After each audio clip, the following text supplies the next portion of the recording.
He was supposed to be dead. The government buried him. The records were sealed. And for 5 years, Ethan Walker mopped floors and packed his daughter's lunch and told himself the war was over. It wasn't. Tonight, in the glittering heart of Boston's most exclusive technology gala, 3 men in rented tuxedos are carrying weapons beneath their jackets. And only one person in this ballroom of 800 guests has the eyes to see it. That person isn't a federal agent. He isn't a bodyguard. He's the janitor pushing a mop bucket near the service entrance, wearing a gray uniform that cost $11, watching a woman he doesn't know walk toward her own execution. His name is Ethan Walker, and he promised his daughter he was done. He lied. If you stay until the end of this story, hit like and drop a comment with the city you're watching from. I want to see how far this story has traveled. The Harrington Grand Hotel had been standing at the corner of Boylston and Dartmouth since 1923, and in that time it had hosted presidents, foreign dignitaries, 2 internationally televised boxing matches, and one very infamous incident involving a senator and a chandelier that the hotel's management still refused to discuss. It was Boston's crown jewel of hospitality, 12 stories of limestone and brass fittings, and carpets so thick you felt guilty walking on them. And on the 3rd Friday of November, its grand ballroom had been transformed into something that would have impressed even the hotel's most demanding guests. The Boston Technology Leadership Gala was in its 14th year. 800 tickets sold at $3,000 each. 14 corporate sponsors whose logos appeared on every printed surface. 4 open bars. A string quartet playing near the east windows. And somewhere beneath the polished surface of this elegant machine, the grinding of money against ambition, against fear. The sound that every industry gathering made if you listened carefully enough. Ethan Walker wasn't listening to any of it. He was watching the exits. This was not something he decided to do. It wasn't a choice exactly, more like breathing or the way his eyes adjusted automatically when he walked from light into shadow. He'd been a maintenance contractor at the Harrington for 14 months, and in that time he had memorized every corridor, stairwell, loading dock, and utility closet in the building. He knew which elevator ran slow on cold mornings. He knew the service entrance on the south side had a lock that needed a specific pressure technique because the bolt was slightly warped. He knew things about this building the way he'd once known things about compounds in countries whose names he wasn't allowed to say out loud. He knew it the way a man knows a place he might have to move through very fast, in the dark, with people trying to kill him. Old habits. He couldn't turn them off. He'd tried. "Walker." The radio on his hip crackled. "You done with the 3rd floor overflow yet?" He keyed the radio. "Almost. Need you in the ballroom staging area when you're clear. They're setting up for the award presentation and someone knocked over a floral arrangement." "Copy." He finished restocking the paper towel dispensers in the 3rd floor men's room, pushed his cart into the service elevator, and rode it down to the mezzanine level. Elevator and rode it.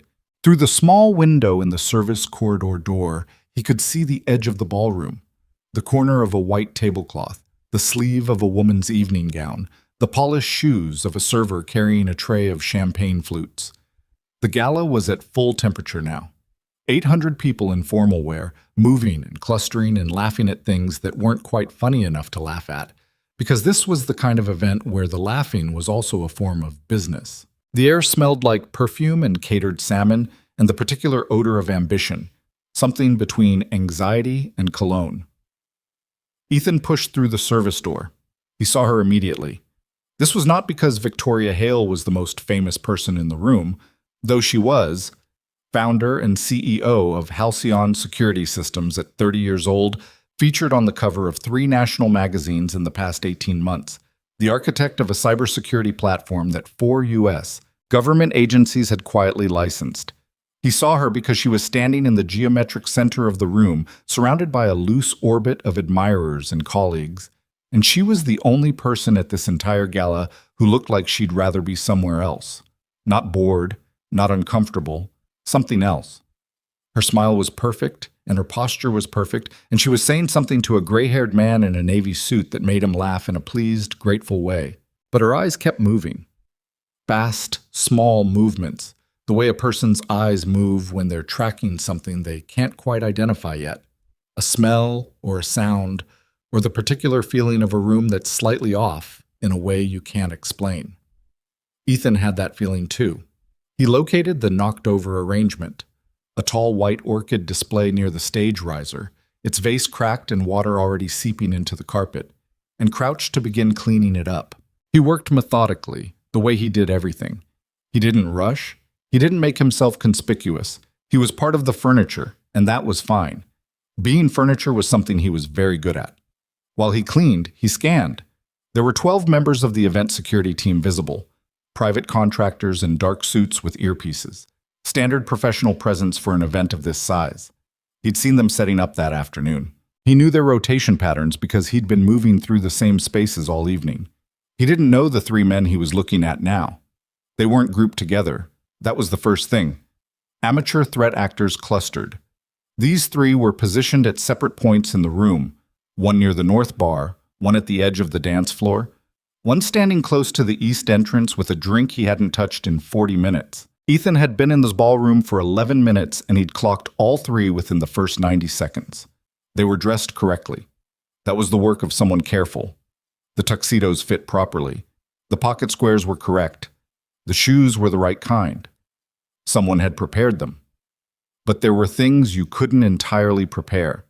The way the man at the north bar kept his right elbow slightly elevated, a habitual adjustment for a holster under the left arm. The way the man near the dance floor stood with his weight on the balls of his feet instead of his heels, combat-ready, in a room full of people drinking champagne. The way the man at the east entrance had chosen that specific position, a corner where his back was protected, and he had sightlines to both the main entrance and the stage. Ethan finished cleaning up the orchid arrangement. He gathered the broken vase pieces in a trash bag. He straightened up, pushed his cart 6 feet to the left, and used the cart as cover to remove his radio from his hip and look at it as if he were checking a message. He was counting seconds. The man at the east entrance checked his watch. 15 seconds later, the man at the north bar took a small step to his left. It was a subtle synchronization. Someone in their earpiece had given them a time marker. Victoria Hale was moving toward the stage. The award presentation was beginning. Ethan set his radio back on his hip. He thought about Sophie. His daughter was 7, and she slept with a stuffed elephant named Gerald. And this morning she had told him very seriously that she'd decided her favorite color was now green instead of blue because blue was too obvious. He'd laughed. She'd looked at him with enormous patience, the way she always did when she found him endearing but slightly slow. He thought about the promise he'd made standing at his daughter's mother's grave, the promise he'd made to himself, the life he'd built, the small apartment in Somerville, the secondhand furniture, the careful ordinariness of it, the deliberate quietness. He thought about all of that for approximately 2 seconds. Then he started moving. The timing mattered. He understood, from the positioning, that these three were going to move on Victoria when she reached the stage, when attention was forward-focused and the security detail would be managing crowd flow rather than scanning for threats. Someone had done serious reconnaissance. This wasn't improvised. Ethan moved along the room's perimeter, keeping to the service corridor side, his cart in front of him. He was 50 feet from Victoria. The man at the north bar was 30 feet from her, angling slowly closer. The man near the dance floor had shifted his position. He was now 20 feet from the stage riser. The stage presentation was beginning. A man in a white tuxedo, the gala's host, had taken the microphone and was delivering the warm, practiced preamble that preceded these things. The room's attention oriented toward him like plants toward light. Ethan left his cart at the service door. He walked directly toward the man near the dance floor, because that was the one whose angle to Victoria was most direct and who was closest to acting. He walked the way he'd walked through 100 operational environments, not fast enough to draw notice, not slow enough to give the target time to react. He had no weapon. He hadn't carried one in 5 years. He had his hands, his training, and the certain knowledge that if all three of these men moved at once, at least one of them was going to reach her. The man near the dance floor was 6'1", approximately 210 pounds, positioned with his right shoulder toward the stage. He felt Ethan approaching from his left side at a distance of about 8 feet and half-turned, the instinct of a trained man who felt something wrong. And by the time his eyes focused on what he was seeing, Ethan had already closed the gap. It was quiet. That was the thing people never understood about how violence actually happened. When the person doing it knew what they were doing. No announcements, no escalation. Ethan came in on his left, used the man's own half-turn to get behind his center of gravity, and applied a vascular neck restraint that took him from standing to unconscious in 4 seconds. He lowered the man to the floor behind a banquet table, adjusted the tablecloth so the slack fabric covered the man's shoes, and straightened up. Nobody had seen it. The room was watching the stage. He had maybe 90 seconds before the other two realized their partner had gone silent. He moved to the east entrance. The man there, the one who'd been watching the room with the untouched drink, sensed something before Ethan was close enough to act, and he turned fast, his hand moving under his jacket. Ethan was already inside his reach. He caught the gun hand at the wrist before the weapon cleared the holster, drove his palm up into the man's nose. Not a killing blow, a stunning one. Used the stagger to spin him sideways into the wall of the entry alcove and pinned the weapon hand against the wall until the grip went slack. He took the gun, a compact 9mm, and pocketed it. 60 seconds. The man at the north bar was already reacting. He'd been watching his partner at the east entrance through his peripheral vision, and he'd seen enough. He was moving now, his hand going into his jacket, his eyes finding Victoria on the stage where she'd been called up to receive the award. He wasn't concerned about elegance anymore. He was moving on a direct line. Ethan crossed the room in a near run. He came up behind the man, but this one hurt him, turned with a professional's reflexes, the weapon already clearing the holster. Ethan took the muzzle redirect with both hands, a sharp outward rotation that wasn't about strength, it was about leverage and timing, and the gun fired. One shot, high, into the ornate ceiling, plaster dust raining down, before he had it controlled, and the man was on the floor with Ethan's knee in his back. The one shot was enough. The room detonated. 800 people discovering simultaneously that there is a gun being fired in the room they're standing in is not a sound that can be described adequately. It's not a scream. It's bigger than a scream. It's the sound of collective human terror, a wave of it that moved through the Harrington Grand Ballroom and turned a room of elegant professionals into a running mass of silk and fear. The stage lights swung chaotically as the technical crew dove for cover. The string quartet abandoned their instruments. Chairs went over.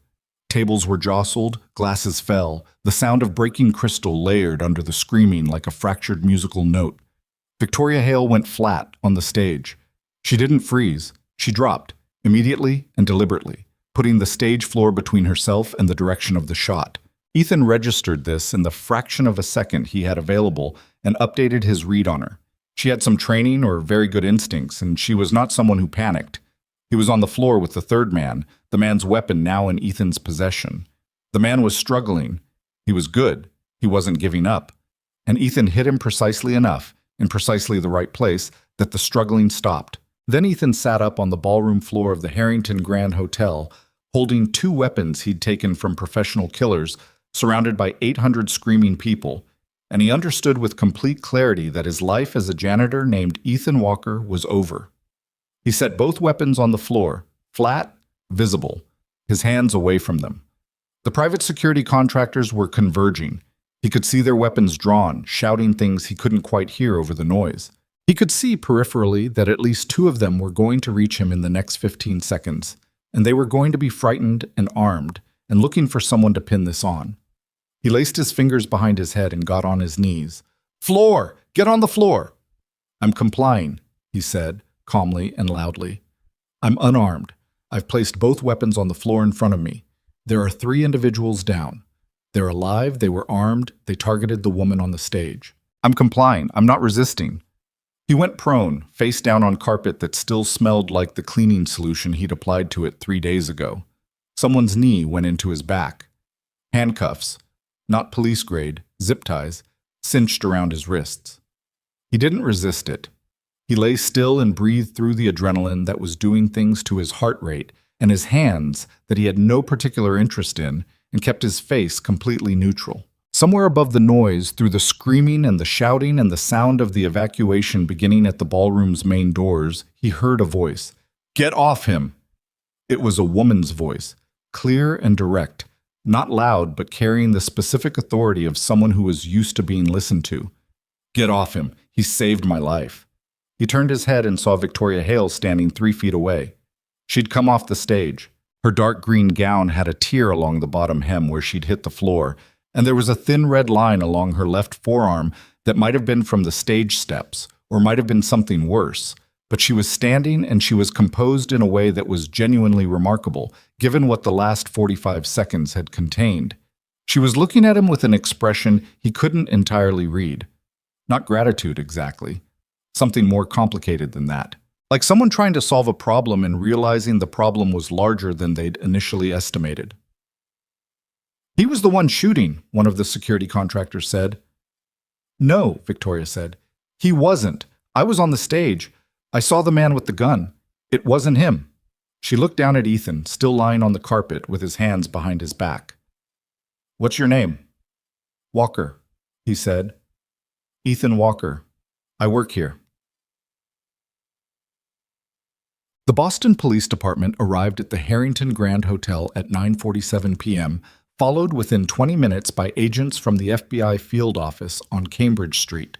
By 10:15, the ballroom had been converted into something between a crime scene and a refugee camp. The 800 guests still being processed through witness interviews, the 3 unconscious men now in handcuffs and receiving medical attention, and Ethan Walker seated at a folding table in the hotel's service corridor with a police detective named Nardozzi and an FBI agent named Pellegrini, who had the focused, efficient energy of someone who had been doing this for a long time and had learned to enjoy it less over the years. His zip ties had been replaced with handcuffs, and then the handcuffs had been removed, a progression that told him the evidentiary picture was clarifying. He'd given them his ID, his current ID, the one that said Ethan Walker, Massachusetts resident, employed by Meridian Facility Services LLC since January of last year. The ID was real. Everything about Ethan Walker was real. That was the point.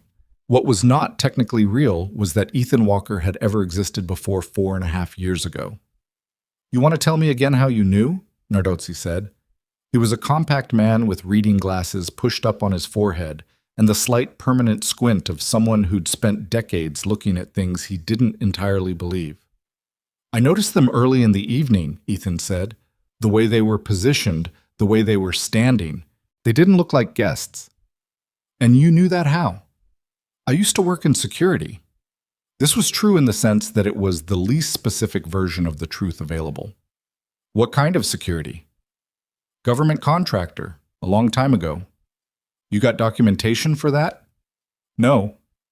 Pellegrini had been quiet, making notes. He looked up. "What branch?" Ethan met his eyes. "Navy."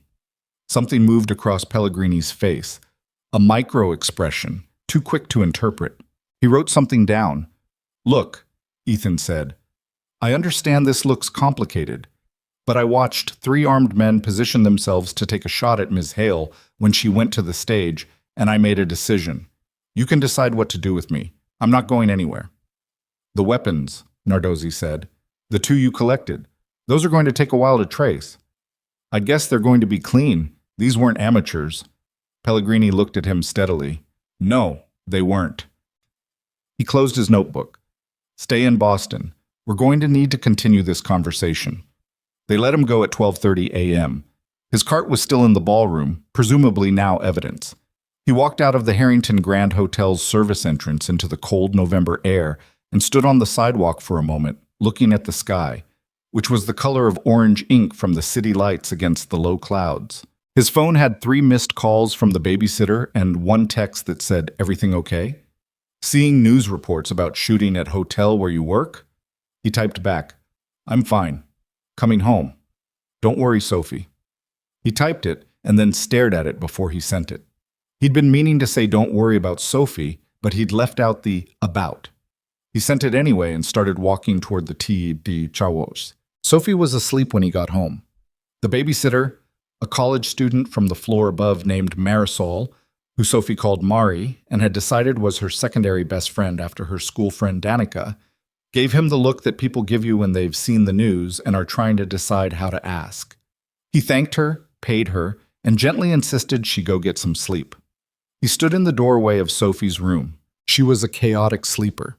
Sprawled diagonally across the bed, one arm thrown over Gerald the stuffed elephant, her hair spread across the pillow in the wild way it got when she'd been fighting off sleep and eventually just lost. She had her mother's mouth. She had a little of him in the line of her jaw. He stood there for probably 3 minutes. It wasn't the length of time a man stood in a doorway looking at his sleeping child. It was the length of time a man stood in a doorway, understanding that something had changed tonight, and he didn't know yet how badly. He hadn't told anyone that, not Marisol, not the detective, not Agent Pellegrini, that the man at the east entrance had said something in the moment before Ethan took him off his feet. It was 3 words, and Ethan had registered them with the automatic filing system in his brain that processed everything in the field and sorted it for later. The man had said, "She found it." Not a threat, a statement. Like he was explaining a situation to someone who couldn't quite follow the logic. She found it. Ethan didn't know what Victoria Hale had found, but he understood, in the way he understood things he'd rather not understand, that whatever it was had made 3 professional operators decide that taking her down in the middle of 800 witnesses was worth the operational risk. That wasn't a hit contracted by someone with limited resources. That was a hit contracted by someone who was afraid of running out of time. He went to his own room, sat on the edge of the bed, and didn't sleep for a long time. The call came at 6:47 a.m.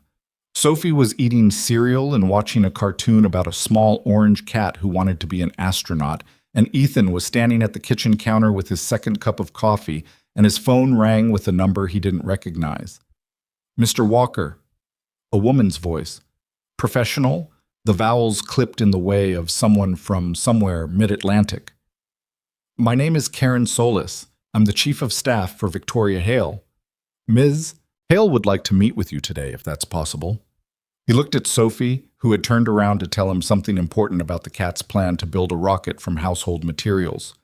"1 second," he said to Sophie. "I know it's early," Karen Solis said. "No, that's... Can you give me a location and a time?" "Halcyon Security Systems. We're at 1 Marina Park Drive. She's available from 10 a.m. "I'll be there." He hung up. Sophie was still looking at him with the particular expression she used when she'd been interrupted mid-important thought and was deciding whether to hold a grudge. "Sorry, what about the cat?" "He's going to use the dishwasher as the main engine," Sophie said, with the gravity of someone discussing serious engineering. "I think that's probably wrong, but also maybe kind of genius." "Tell me more," Ethan said. He poured her more orange juice and sat down.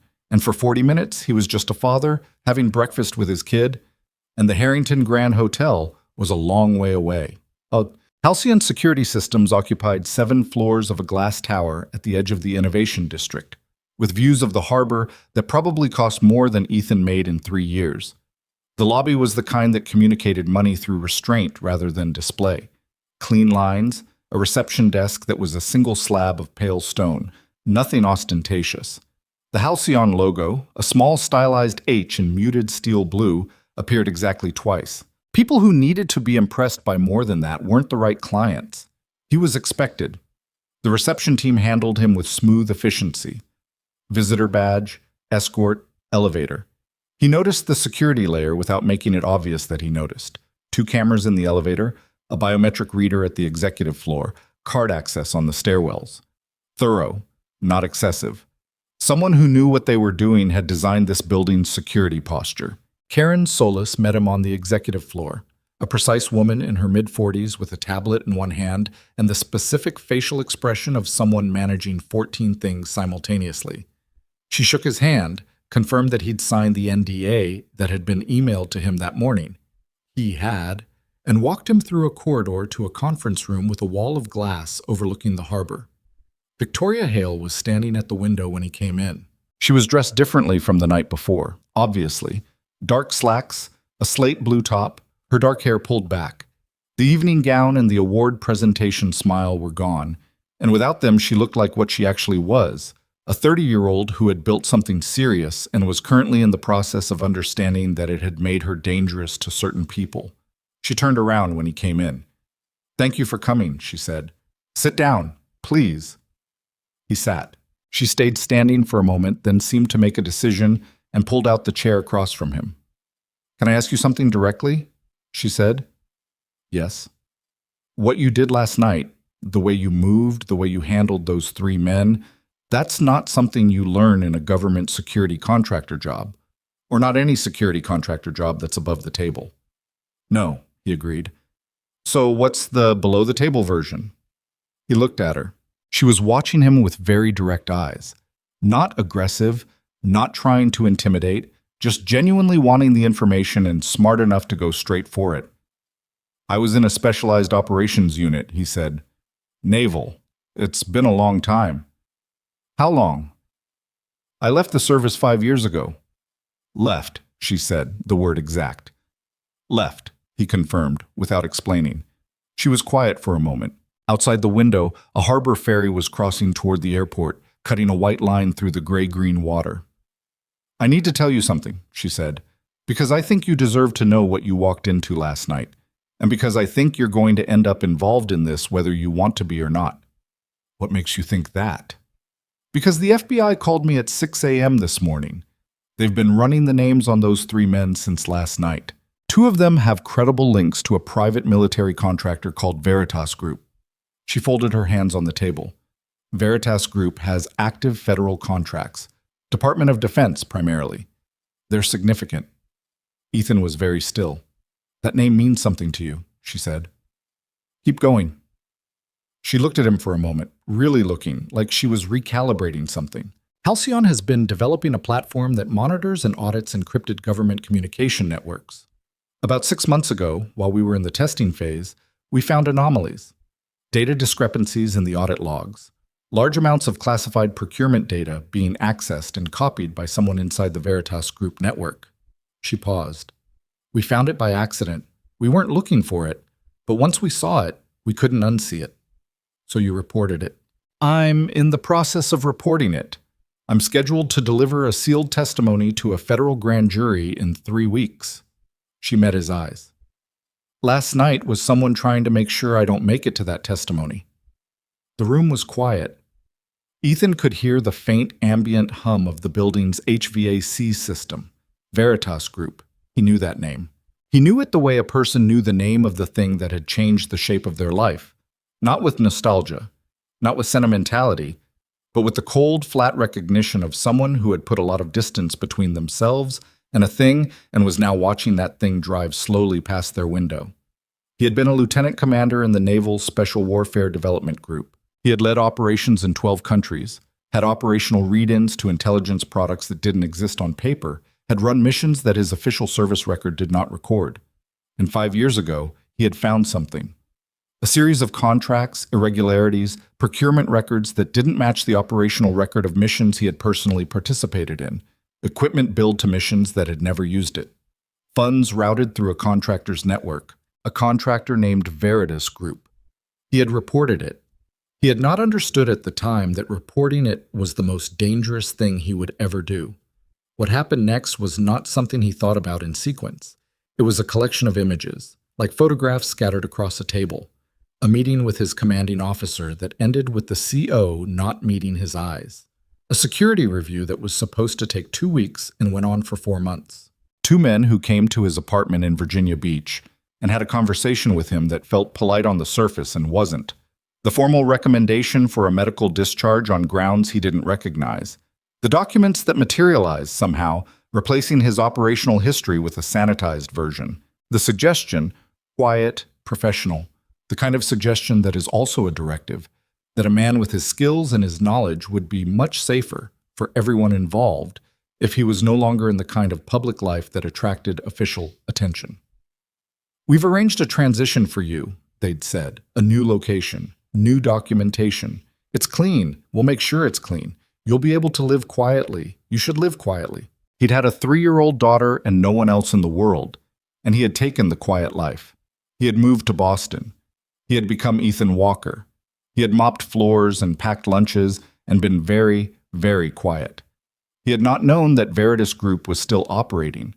He had assumed, naively, he could see now, that the investigation he'd triggered had eventually caught up with them, that someone, somewhere, had completed the work he'd started.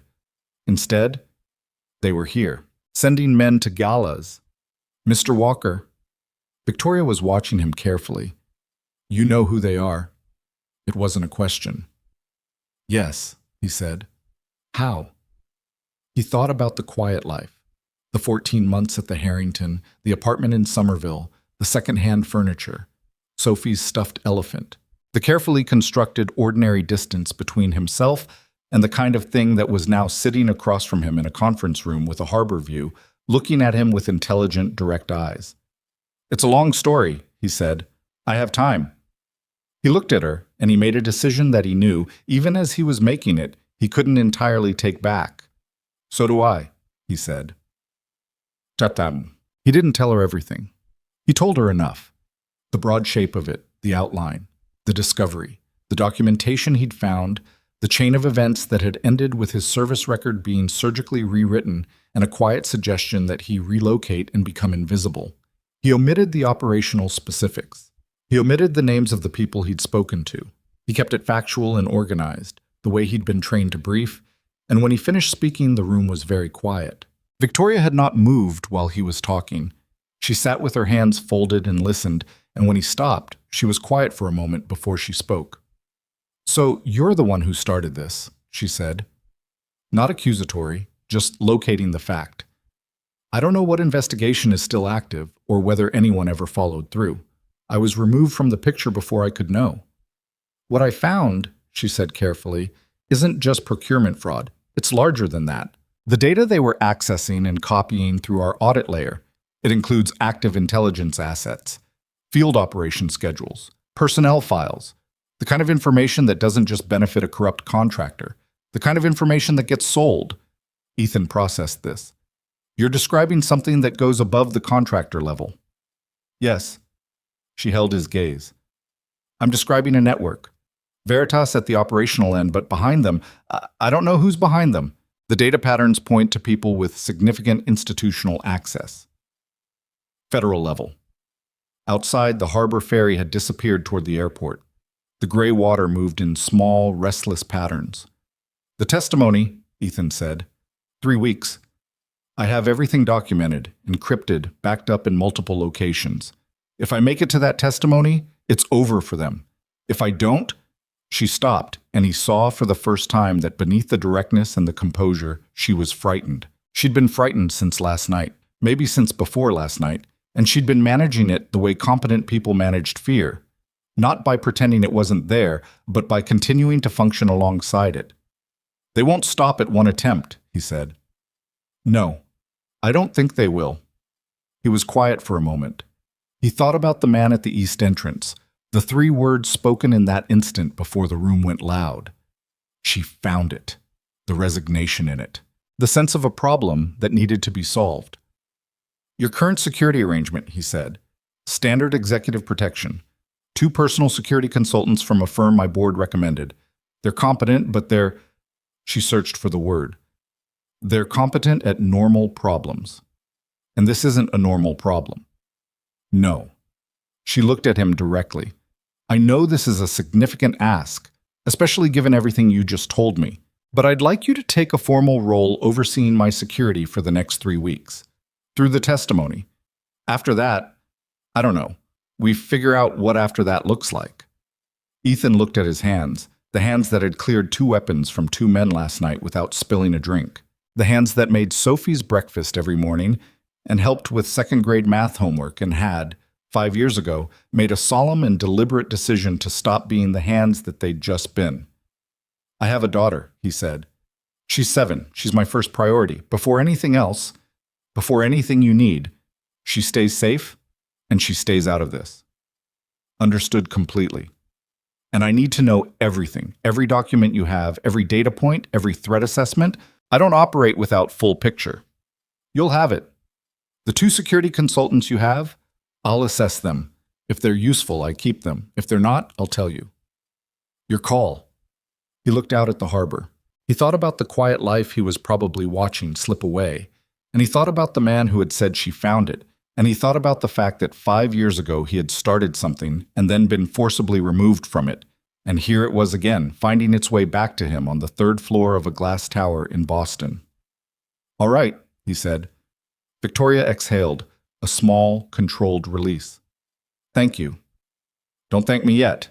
He stood up. I need to arrange childcare first. And then I need to meet your security team and look at your building's access logs for the past 90 days. The corner of her mouth moved. You really are thorough. I used to have to be, he said. Apparently still do. He picked up his jacket and headed for the door. His mop was somewhere in a police evidence room, and his gray uniform was probably going to be a while before it was returned, and his life as a very quiet janitor was already starting to feel like something that had happened to someone else. In his apartment in Somerville, his daughter was at school, learning to multiply fractions, and in the pocket of his jacket, his phone held a text from her that said, "Love you, Dad, have a okay day," with a small drawing of a sun that she'd made with the emoji keyboard, and the sun was slightly lopsided in a way that was somehow perfect. He had 3 weeks. He was going to make them count. The first thing Ethan did, the morning after his meeting with Victoria, was call Sophie's school and arrange for her to spend the week with Marisol's family in Cambridge. He didn't explain why.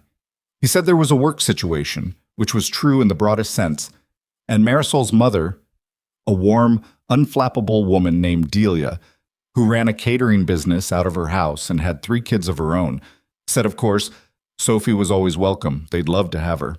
Sophie, when informed of the plan, was primarily interested in whether Delia would make the chicken rice she'd had the last time, and Ethan said he thought probably yes, and Sophie said okay, that was acceptable.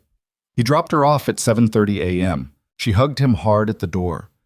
She was a committed hugger, had been since she could walk, and then ran inside to find Delia's youngest daughter, who was her age, and with whom she had an ongoing collaborative project involving a very elaborate doll kingdom that they'd been constructing for the better part of 2 months.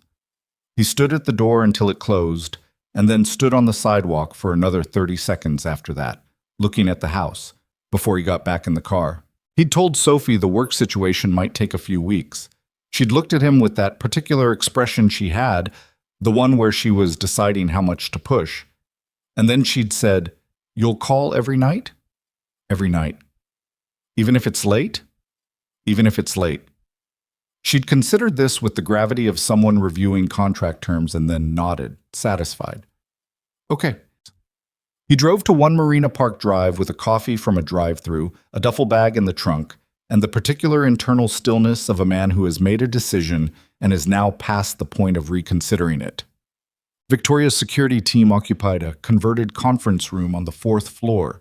2 men named Decker and Pham, who had the competent, slightly bored energy of professionals running a protection detail they considered beneath their skill level. Decker was ex-Secret Service, and you could see it in the way he stood, slightly too formal, slightly too aware of his own posture, the habit of an institution that valued presence over efficiency. Pham had a special operations background, Army, and was quieter and more technically capable and considerably less impressed with himself, which Ethan filed away as useful. He spent an hour with both of them, not interrogating, talking, asking questions that sounded like getting to know you conversation, and were actually a calibration. What was the current threat protocol? What were the access logs showing? Had anyone attempted physical reconnaissance of the building in the past week? What was Victoria's schedule for the next 3 weeks, and who had access to it? Their answers were professional and incomplete, and the incompleteness was telling. Not because they were hiding things, but because they hadn't been asking the right questions yet. They were running a standard executive protection package. What they needed to be running was a wartime perimeter. The access logs, Ethan said. I need the past 90 days. Pham pulled them up on a laptop without comment. Decker watched Ethan for a moment with the expression of a man deciding whether to be territorial about this, and then apparently decided not to be, which elevated Ethan's opinion of him somewhat. He spent 2 hours on the logs. There were 3 anomalies: a vendor access code used twice in the same hour on 2 separate occasions, a parking garage badge swipe at 3:18 a.m. from a credential belonging to a software developer who was on medical leave, and an entry through the building's north service entrance that corresponded to no scheduled delivery or maintenance call. Small things. The kind of things that got explained away when you weren't looking for pattern and stopped being explainable once you were. Someone had been studying this building. He printed the anomalies, folded the pages, put them in his jacket pocket, and went to find Victoria. She was in a meeting. Karen intercepted him outside the conference room and asked if it could wait 40 minutes, and he said no. And something in the way he said it communicated enough that Karen knocked on the conference room door and opened it and said, "Victoria, Mr. Walker needs a minute." Victoria looked across the conference table at three people who were in the middle of explaining a quarterly budget projection, said, "We'll pick this up at 2, and came out. "Your building has been prepped," he said. She looked at the folded papers he held out. Prepped. Someone has been doing access reconnaissance, dry run, testing entry points, timing security response, identifying coverage gaps. It started 7 weeks ago. He watched her face. This was planned well before last night. Last night was just the first attempt. She took the papers and looked at them, and the composure she wore so efficiently developed a hairline crack, something around her eyes, a tightening, a recalculation. She'd known she was in danger in an abstract way. She was now understanding it in a concrete way, and those were different experiences. 7 weeks, she said. At minimum. This is just what shows up in your system. There could be external surveillance that wouldn't be in any log. She folded the papers back and handed them to him. The crack had closed. She'd pulled it back together. What do we need to do? Change your patterns, where you go, when you go, how you get there. No announced schedule outside of Karen and the security team. The parking situation needs to change. You cannot keep using the same route from the garage to the building's main entrance. And your apartment, I live in the building, top floor. I know, I need to look at it. She studied him for a moment. You're very calm about all of this. I'm not calm, he said. I just look calm. She almost smiled. That's either reassuring or terrifying. Probably both. Done. The FBI called that afternoon, not Pellegrini, a different agent named Crosswell, from a unit Ethan didn't recognize, whose name turned out, when he quietly ran it through what remained of his operational memory, to correspond to a counterintelligence task force that had been formed about 3 years ago and operated largely without public profile. The call was brief and professionally non-committal. Could Mr. Walker come in for a follow-up interview? They had some additional questions related to the events at the Harrington. He went the next morning, leaving FAM as primary coverage for Victoria, and sat in a federal building on New Sudbury Street in a small conference room across from Crosswell. A woman in her mid-50s with silver hair and a stillness that matched his own, and a man named Hargrove who had the bearing of senior rank and said very little. We've identified the 3 men from the Harrington, Crosswell said. 2 are former military, special operations background, both separated under circumstances that are, let's say the paperwork is incomplete. The third has a private contractor history that runs through 3 different corporate entities. She paused. All 3 have documented associations with Veritas Group. Ethan didn't say anything. Which brings us, Crosswell said, to you. She folded her hands on the table. We ran your current documentation, Mr. Walker. It's legitimate. But the Social Security number has a creation date of 4.5 years ago, which is unusual for a 32-year-old man. She let that sit in the air. We're not here to create problems for you. We're here because we have an active investigation, and we think you have information that's relevant to it. Hargrove spoke for the first time. Lieutenant Commander? The title landed in the room like a stone dropped in still water. Ethan looked at him. That's been a long time. Marcus Ethan Reyes, Hargrove said. United States Navy, Naval Special Warfare Development Group. Operational record classified at compartment level, most of it. What isn't classified is that you filed an internal corruption report in your 5th year of service regarding procurement irregularities connected to a defense contractor.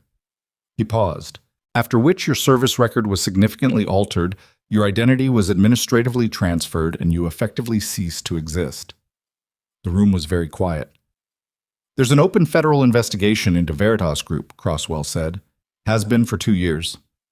Your original report, the one that was supposed to disappear, it didn't entirely disappear.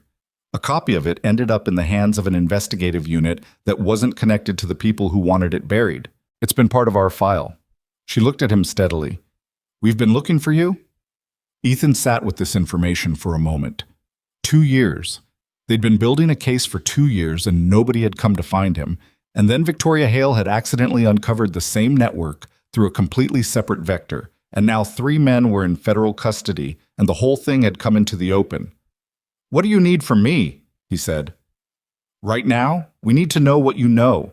Everything you saw, everything you documented before your report was suppressed. We need your testimony to supplement Ms. Hales. Crosswell paused. And we need you to understand that your cooperation significantly changes your legal situation. The administrative erasure of your record. We can work with that. We can restore your identity. Ethan thought about this. He thought about what it meant to have your name back. His name, Marcus Reyes, the name he'd been born with, the name on his daughter's birth certificate that he'd quietly amended when Sophie was 2 years old, and he was still figuring out how to disappear correctly. Sophie. Her name was Sophie Reyes, legally, on the document he kept in a fireproof box under the floorboard in his bedroom closet. He'd never changed her name to Walker. He hadn't been able to make himself do it. I need to know my daughter is protected, he said. Not your word. Documented protective detail, off-site, starting today. We can do that, Crosswell said without hesitation, which told him this was already something they'd anticipated. Then I'll tell you everything I know. He talked for 4 hours. Not just the corruption report, everything. The mission records that didn't match the financial data. The specific procurement codes he'd memorized because he had the kind of memory that retained numbers involuntarily, a trait that had been useful in operations and was useful again now.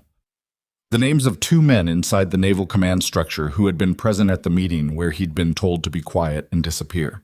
He talked in the organized, specific way he'd been trained to debrief, and Crosswell listened with focused attention, and Hargrove took notes in a small black notebook, and at the end of it the room felt different, heavier with information, with the weight of 5 years of buried things brought back into air.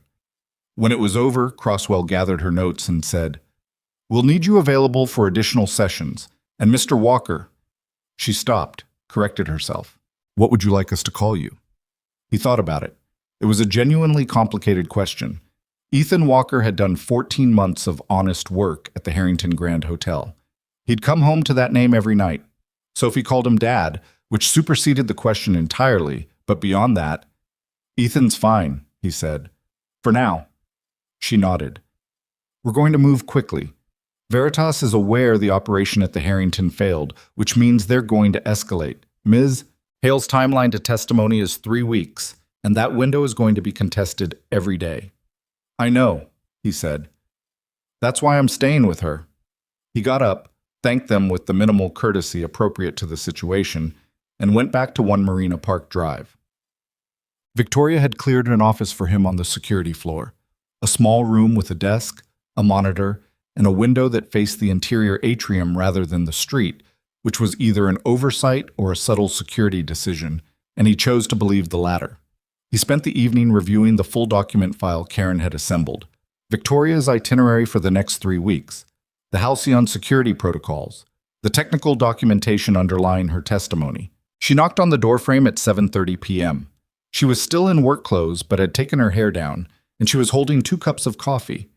The kind from the good machine on the executive floor, not the burnt stuff from the break room pot. "You missed dinner," she said. "I had food." He hadn't, but the distinction felt minor. She set one of the cups on his desk anyway and looked at the document spread across it. "How bad is it?" He considered how to answer that. Victoria Hale was not someone who wanted to be managed. She'd shown him that in every interaction. She wanted information, accurate information, even when it was bad. "The next 3 weeks are the most dangerous period," he said. "After the testimony, the incentive to stop you goes away. Before the testimony, every day you're visible is a window." He paused. "The New York trip." Her face changed slightly. "The Meridian Technology Award. I'm supposed to go next week." "I know. I read the schedule." He pulled a page from the file. "Convention Center event. 3,000 attendees, multiple access points, complex floor plan, public venue with standard security. It's a difficult environment to protect." "You think I shouldn't go?" "I think if I were planning a second operation against you, a large public event in a city where our security posture is less established is exactly where I'd want you to be." She sat down in the chair across from the desk and wrapped both hands around her coffee. Outside the office, the building had gone quiet. The evening team working in the reduced hum of a company whose main business hours were over. "I have to go," she said. "I know that sounds like, tell me why." She looked at him. A quick assessment, deciding something. The award is secondary. The real reason is a meeting. There's a federal judge connected to the task force overseeing my testimony. She'll be in New York for a conference. We've arranged a private meeting to discuss some procedural protections for the documentation chain. Things that need to happen in person, not on any electronic channel. If I don't make that meeting, the testimony timeline could be delayed by weeks. She paused. I can't afford weeks. He absorbed this. Did Karen schedule this meeting through any external channel? No. Direct call, landline, not logged. Who knows about the New York trip outside your immediate team? It's on the public gala calendar. The award was announced 3 weeks ago. She saw his expression. I know. They've known for 3 weeks that you'd be in New York at a large public event. He put the paper down. They didn't just plan this. They're planning for New York too. She didn't argue with it. She looked at the surface of her coffee for a moment. So how do we do this? He thought about the convention center layout he'd pulled up online earlier, the floor plan available on the venue's public website, the kind of publicly accessible information that someone planning an operation would use before acquiring better intelligence. He thought about the access reconnaissance at this building, the careful 7-week preparation. He thought about the man at the Harrington East entrance. She found it, and the fear that phrase implied. Not cold professional certainty. Fear of running out of time. Afraid people made mistakes. They also made bold moves. We go, he said. But we control the variables we can control. Modified travel plan, different hotel from whatever's on the official conference registration, coordinated with Crosswell's team so we have federal coverage in the venue. He looked at her. And you tell me everything. Every meeting, every contact, every person who's going to know you're there. No information I don't have. She held his gaze. Agreed. One more thing. He paused. The man at the Harrington, the one at the East entrance. Before I reached him, he said 3 words. She found it. He wasn't talking to me. He was confirming to someone in his earpiece that the operation was still viable. He watched her face. Which means they have a communication channel that's faster and more current than their surveillance should allow. Either they have a technical capability we don't know about yet, or... He let the sentence hang. Victoria picked up the end of it without difficulty. Or someone with access to current information about me is talking to them. I'm not saying it's a certainty, but you're saying it's possible. I'm saying that 7 weeks of successful building reconnaissance and real-time operational awareness is a lot to explain without an inside source. The room was quiet for a moment. Victoria looked out at the atrium, the clean lines of the building's interior architecture, the controlled, well-designed environment she'd built. You could see her doing the math on it. Everyone she trusted, laid out in a mental grid, and then the uncomfortable work of acknowledging that trust was a vulnerability as much as an asset. I don't want to believe that, she said. I know, but you need to think about it. She nodded slowly. I know. She stood up, taking her coffee. You should get some sleep. There's a room set up on the 6th floor. Karen arranged it. I'll be up another hour. She looked at him from the door. Your daughter. What's her name? He looked up from the documents. Sophie. Is she okay? Does she know? She's safe. She thinks I've got a temporary work situation. He paused. She's 7. She's primarily concerned about a chicken rice dish in a doll kingdom she's building in Cambridge. Bob, Victoria almost smiled. A real one this time, brief but genuine. She sounds practical. She's terrifyingly practical, he said. Gets it from her mother. Victoria's expression shifted. Something softer, a recognition. She didn't ask about Sophie's mother, which he was grateful for. Good night, Ethan, she said. Good night. She left. He turned back to the documents and worked for another hour and a half, until the building's night shift security made their 11 p.m. rounds and the atrium lights dropped to their overnight setting, and the city outside hummed with the ordinary noise of a November night. He called Sophie at 9:50, just inside the every night promise he'd made. She answered on the second ring, which meant she'd been waiting. Hi, Dad. Hey, Bug. How was Delia's? She made the chicken rice. A pause of pure satisfaction. I had 2 bowls. Of course you did. The kingdom is progressing, Sophie said, with the gravity of a project manager delivering a status update. We're building the eastern wing today. Keisha thinks we should put the throne room on the upper level, but I think that's a structural problem. You might be right about that. I know. Another pause. Are you okay? He looked at the spread of documents in front of him, access logs and threat assessments, and the floor plan of a convention center in New York, where someone was already planning to do something terrible. I'm okay, he said, working on a complicated problem. You always figure it out. She said it the way children said things they'd decided were simply true, without evidence and without doubt. The way gravity was true or Delia's chicken rice was true. And he sat with that for a moment before he said goodnight and put the phone down. He turned back to the New York floor plan. He had 8 days. He was going to need every one of them. The 8 days between Boston and New York were the kind of days that looked quiet from the outside and weren't. Ethan ran Victoria's protection detail the way he'd once run advance work for sensitive extractions, methodically, without assumptions, treating every comfortable variable as a potential lie. He changed her morning route to the office 3 times in 5 days, rotating between a car service with rotating drivers, a walking route through the Innovation District, and one morning a water taxi across the harbor that Karen booked under a vendor account name. Victoria adapted to all of it without complaint, which he appreciated and also found mildly suspicious.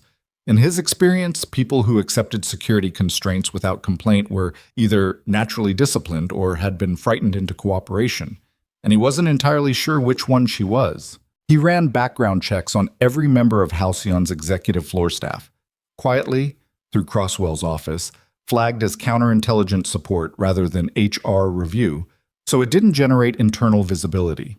He went through Karen Solis's communication logs personally, with Karen present and aware, which was an uncomfortable 2 hours for both of them, and produced nothing except his growing certainty that Karen was exactly what she appeared to be. A fiercely loyal, slightly exhausted woman who had dedicated a significant portion of her professional life to keeping Victoria Hale's operation running, and had zero interest in burning it down. The anomaly, when it surfaced, didn't come from the executive floor. It came from IT. A network security analyst named Brett Calloway had joined Halcyon 14 months ago, 1 month before Ethan had started at the Harrington, which meant their timelines were almost precisely parallel. Calloway had access to the company's external communication architecture, the same layer of the system through which Victoria's schedule and movement data flowed. His background check came back clean, which bothered Ethan more than if it had come back dirty, because the kind of people who built inside sources spent considerable effort making their backgrounds look clean. He didn't confront Calloway. He told Crosswell, gave her the timeline coincidence and his reasoning, and let her team put a quiet monitoring flag on Calloway's outbound traffic. Then he waited because that was what the situation required, so patience, which had always been the hardest part of the work, harder than the physical danger, harder than the decisions, the simple grinding requirement of waiting while the clock ran. On the 5th day, Crosswell called him. Calloway's been routing compressed data packets to an external server 3 times a week, she said, disguised as routine system telemetry. We pulled the decryption. It's Halcyon's internal calendar data, Victoria's schedule, her building access patterns, her confirmed travel itinerary. A pause. Including New York. Ethan was standing at the window of his 6th-floor room at One Marina Park. Outside, the harbor was gray and the wind was moving whitecaps across the water's surface. Did he confirm the hotel? He asked. The original hotel booking, the one Karen made under Halcyon Corporate. Okay, he thought for a moment. Don't pick him up yet. Ethan, not yet. If they lose their inside source the day before New York, they change the plan, and we don't know what the new plan looks like. Right now we know their information is a week old. I need them working from stale intelligence. He paused. Pull Calloway's access to the calendar system without alerting him. Technical error, routine maintenance, whatever your team can make it look like. And give me 48 hours before you bring him in. Crosswell was quiet for a moment. That's a narrow margin.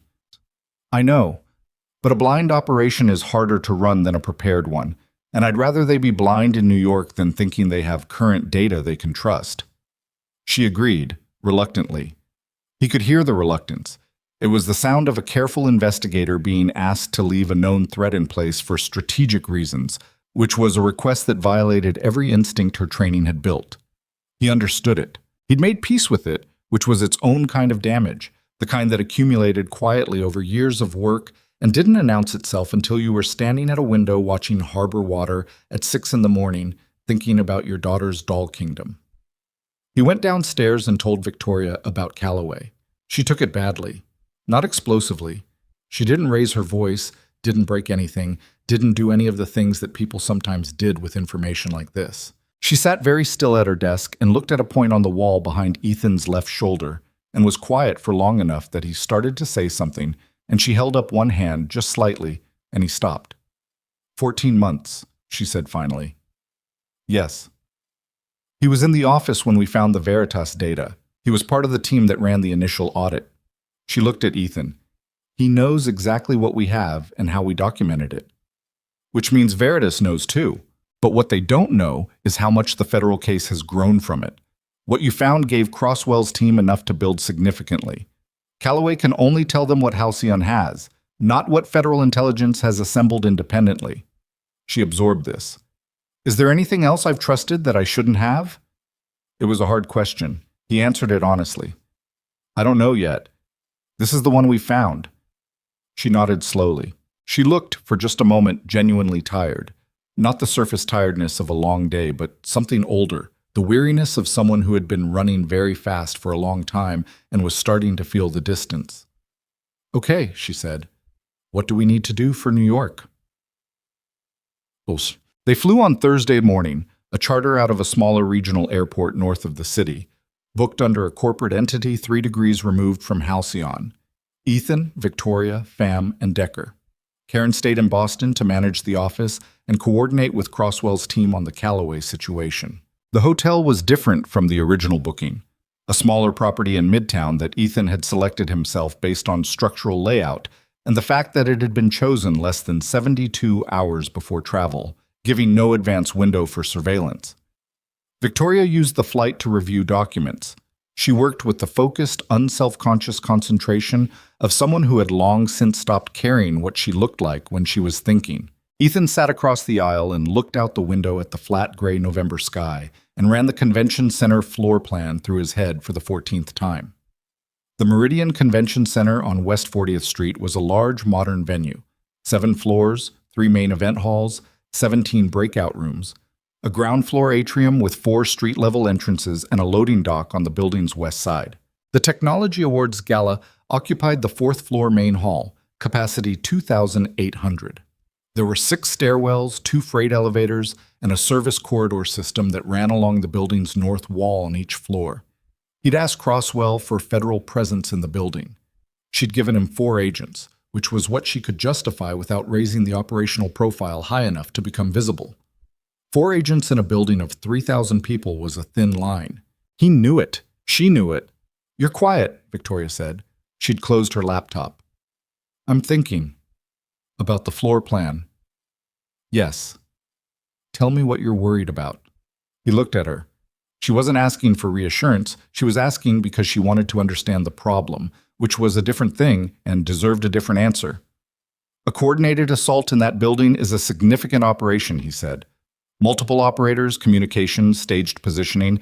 It requires preparation time and inside knowledge of the venue. They've had 3 weeks since the award was announced, which is enough. He paused. What I can't predict is the specific vector. They could hit during the award presentation. Same playbook as the Harrington, except they know now that we saw through that.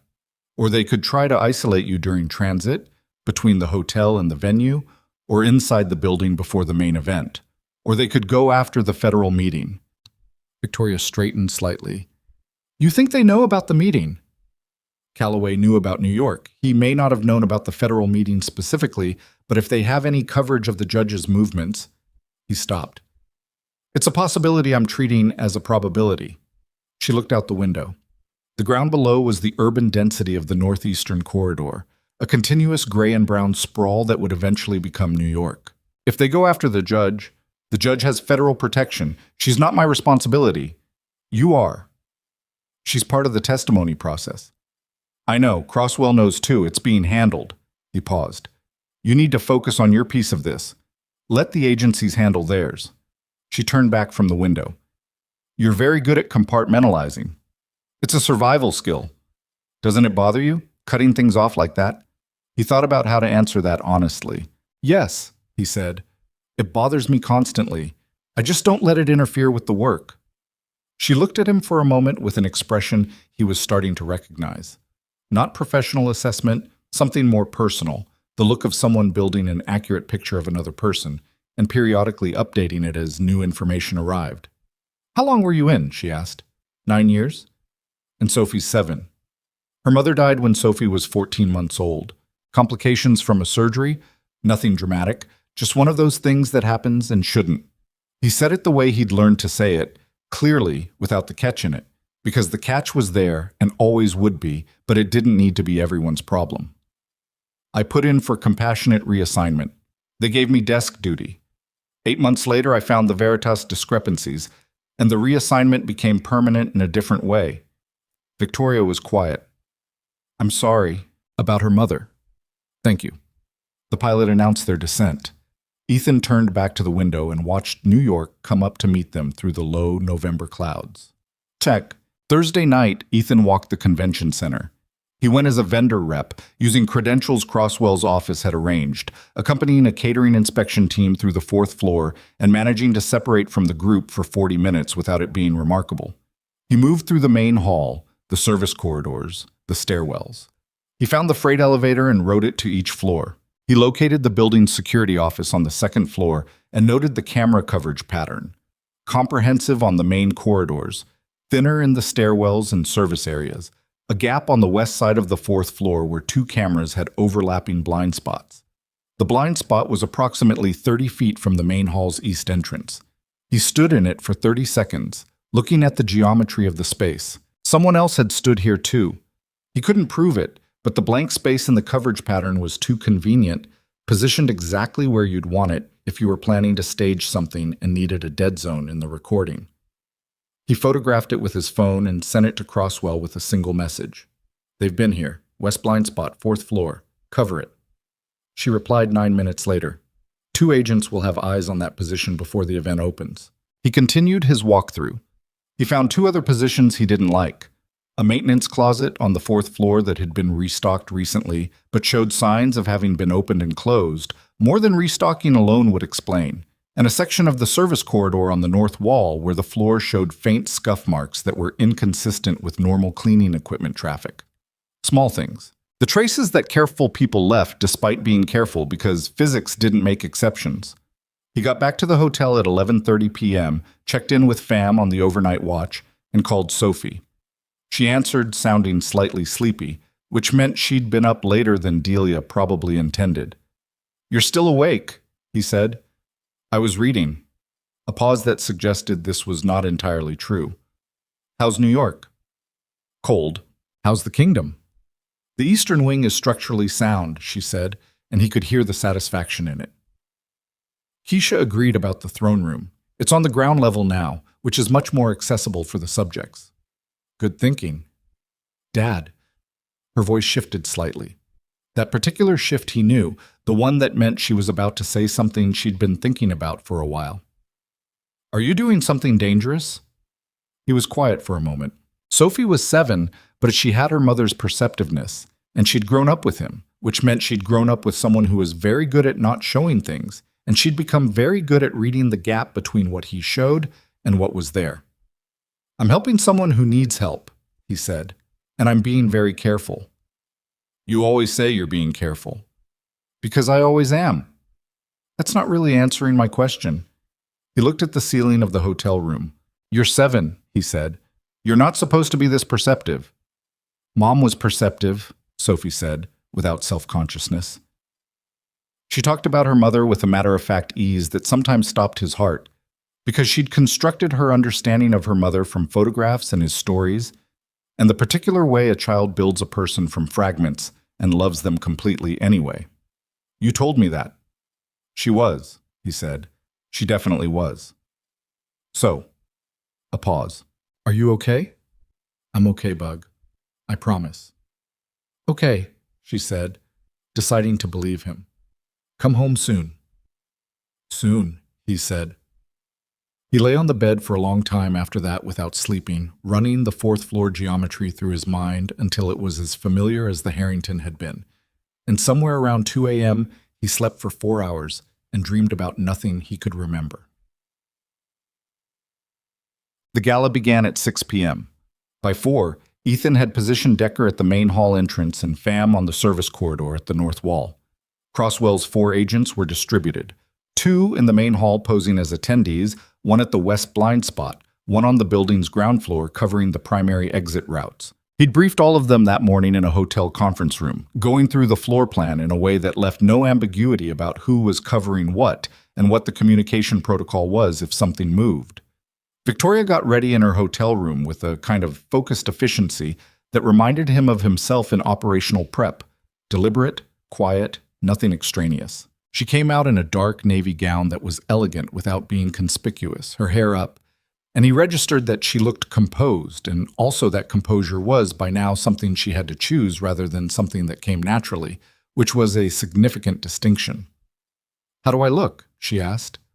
"Not vain, operational. Is this right for the environment?" "Fine," he said. "You'll blend at the right level. Not stand out more than the award requires." "You're a terrible flatterer." "I'm not trying to flatter you." "I know," she said, and almost smiled. "That's why it's funny." The car service took them to the venue's secondary entrance on the building's south side. Not the main arrival area, which was the formal drop-off covered by venue photography, and therefore also by anyone with surveillance on those cameras. They went through a side entrance that Ethan had pre-cleared with building security, up a staff elevator to the 4th floor, and into the main hall through a service entrance that put them inside the room's perimeter rather than arriving through the main doors. 3,000 people. The scale of it hit him the same way it always hit him in these environments. The sheer mass of human bodies as both coverage and complication, as camouflage and chaos. The hall was bright and loud and smelled like a large catered event, and somewhere in this room, he was almost certain, people were waiting. The first hour was uneventful in the way that made him tenser, not less.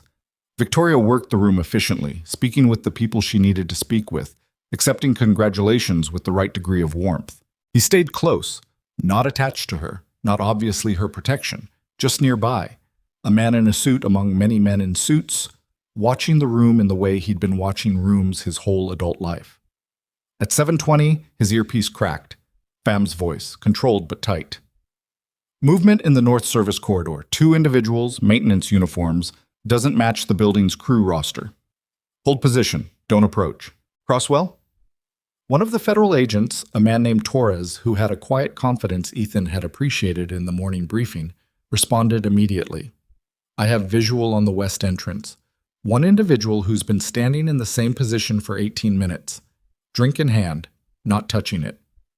The Harrington playbook. Drink in hand, don't touch it."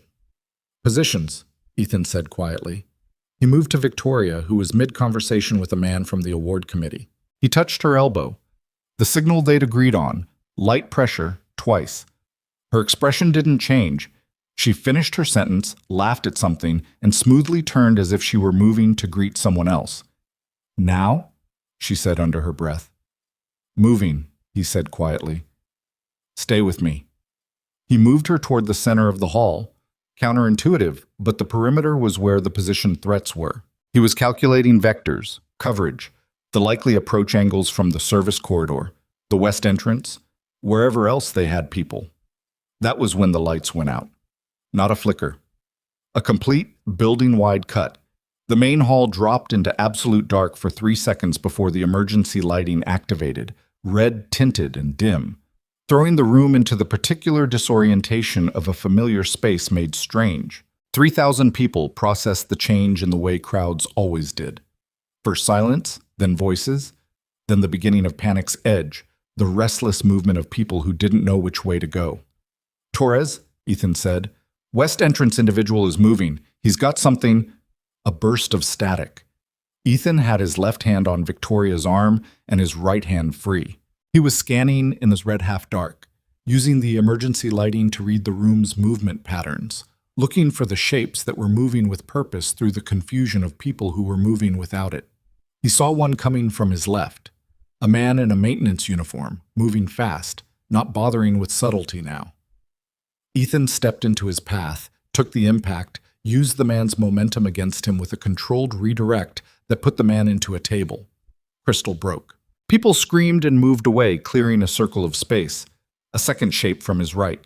This one had something in his hand, and Ethan caught the glint of it in the emergency lighting, moved Victoria behind him with one arm, and intercepted the second man with the other, a strike to the weapon arm that sent whatever he was holding skittering across the floor. And then they were grappling in the red half-dark with 3,000 panicked people churning around them and the sound of the crowd becoming something large and uncontrolled. "Bomb," he said, breathless. "North corridor is compromised. 2 more, I've got one down, the other is heading to the hall." He had the second man controlled, on the floor. He looked up, and across the emergency-lit hall, through the moving crowd, he saw a face he recognized. He shouldn't have recognized it. He'd never met the man in person. He'd only seen him in documents, in the procurement records he'd spent months building a case around 5 years ago. A name attached to an organizational chart. A name on contracts that shouldn't have existed. Richard Callum, who was officially the chief operating officer of Veritas Group and unofficially the person who had built the network that had buried Ethan's service record and tried tonight to bury Victoria's testimony. Callum was standing at the far edge of the hall, near the stage, and he was looking directly at Ethan with an expression that contained several things at once: recognition, calculation, and something that wasn't quite fear but was adjacent to it. He had a phone in his hand. Then someone grabbed Ethan's earpiece, and a voice came through it that wasn't Pham or Torres or Decker. It was a voice he didn't know, flat and deliberate. "Walker, we have your daughter."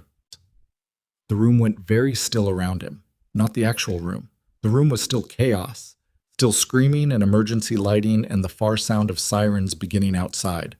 But inside whatever space Ethan occupied, everything stopped. "You're lying," he said, because it was what you said, because you needed the next 10 seconds to think. Delia Vasquez, 47 Pemberton Street, Cambridge. 2 adults, 4 children in the residence. We're not asking much. Step away from the woman and walk to the south stairwell. That's all. Victoria had heard it. She was close enough, and the earpiece was loud enough in the relative hush of his own stillness. He could feel her looking at him.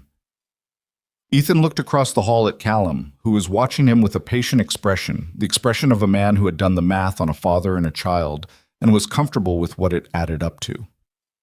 "Ethan," Victoria's voice, quiet, careful. "Go.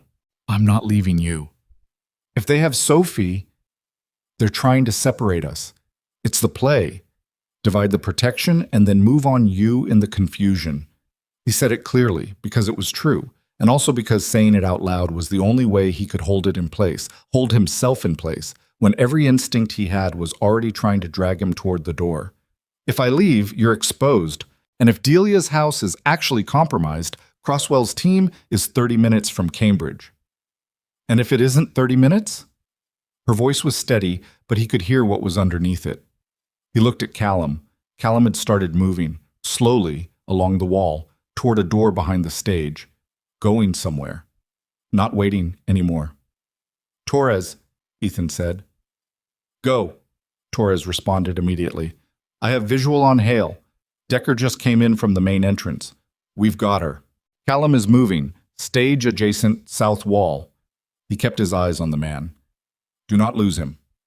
"Copy." He turned to Victoria. Her face in the red emergency light was hard to read, controlled, but the control was costing her something.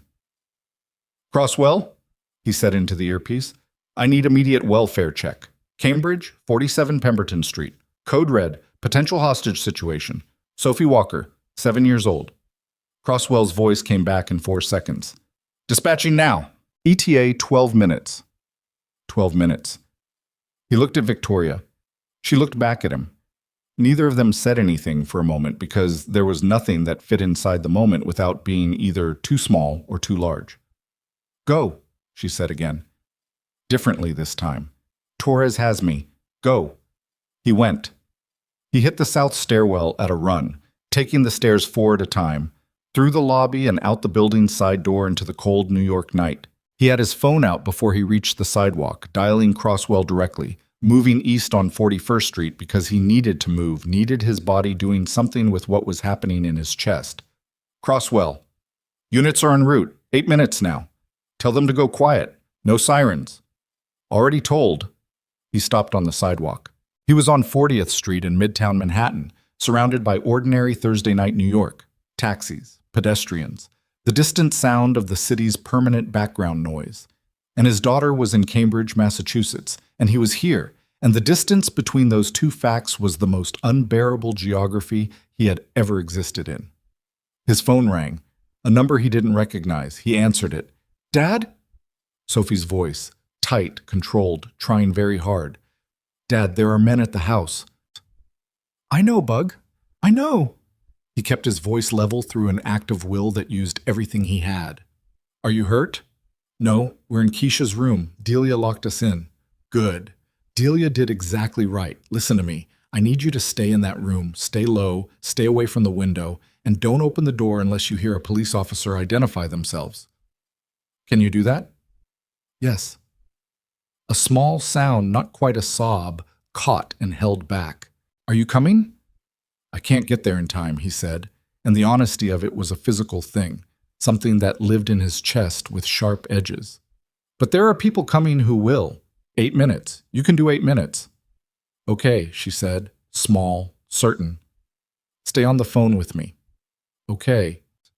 He stood on a midtown sidewalk and talked to his daughter in a locked room in Cambridge for 7 minutes and 40 seconds until he heard through the phone the sound of police announcing themselves at the front door of the house on Pemberton Street, and then the sound of Delia's voice, and then the sound of Sophie exhaling in a way that was also crying.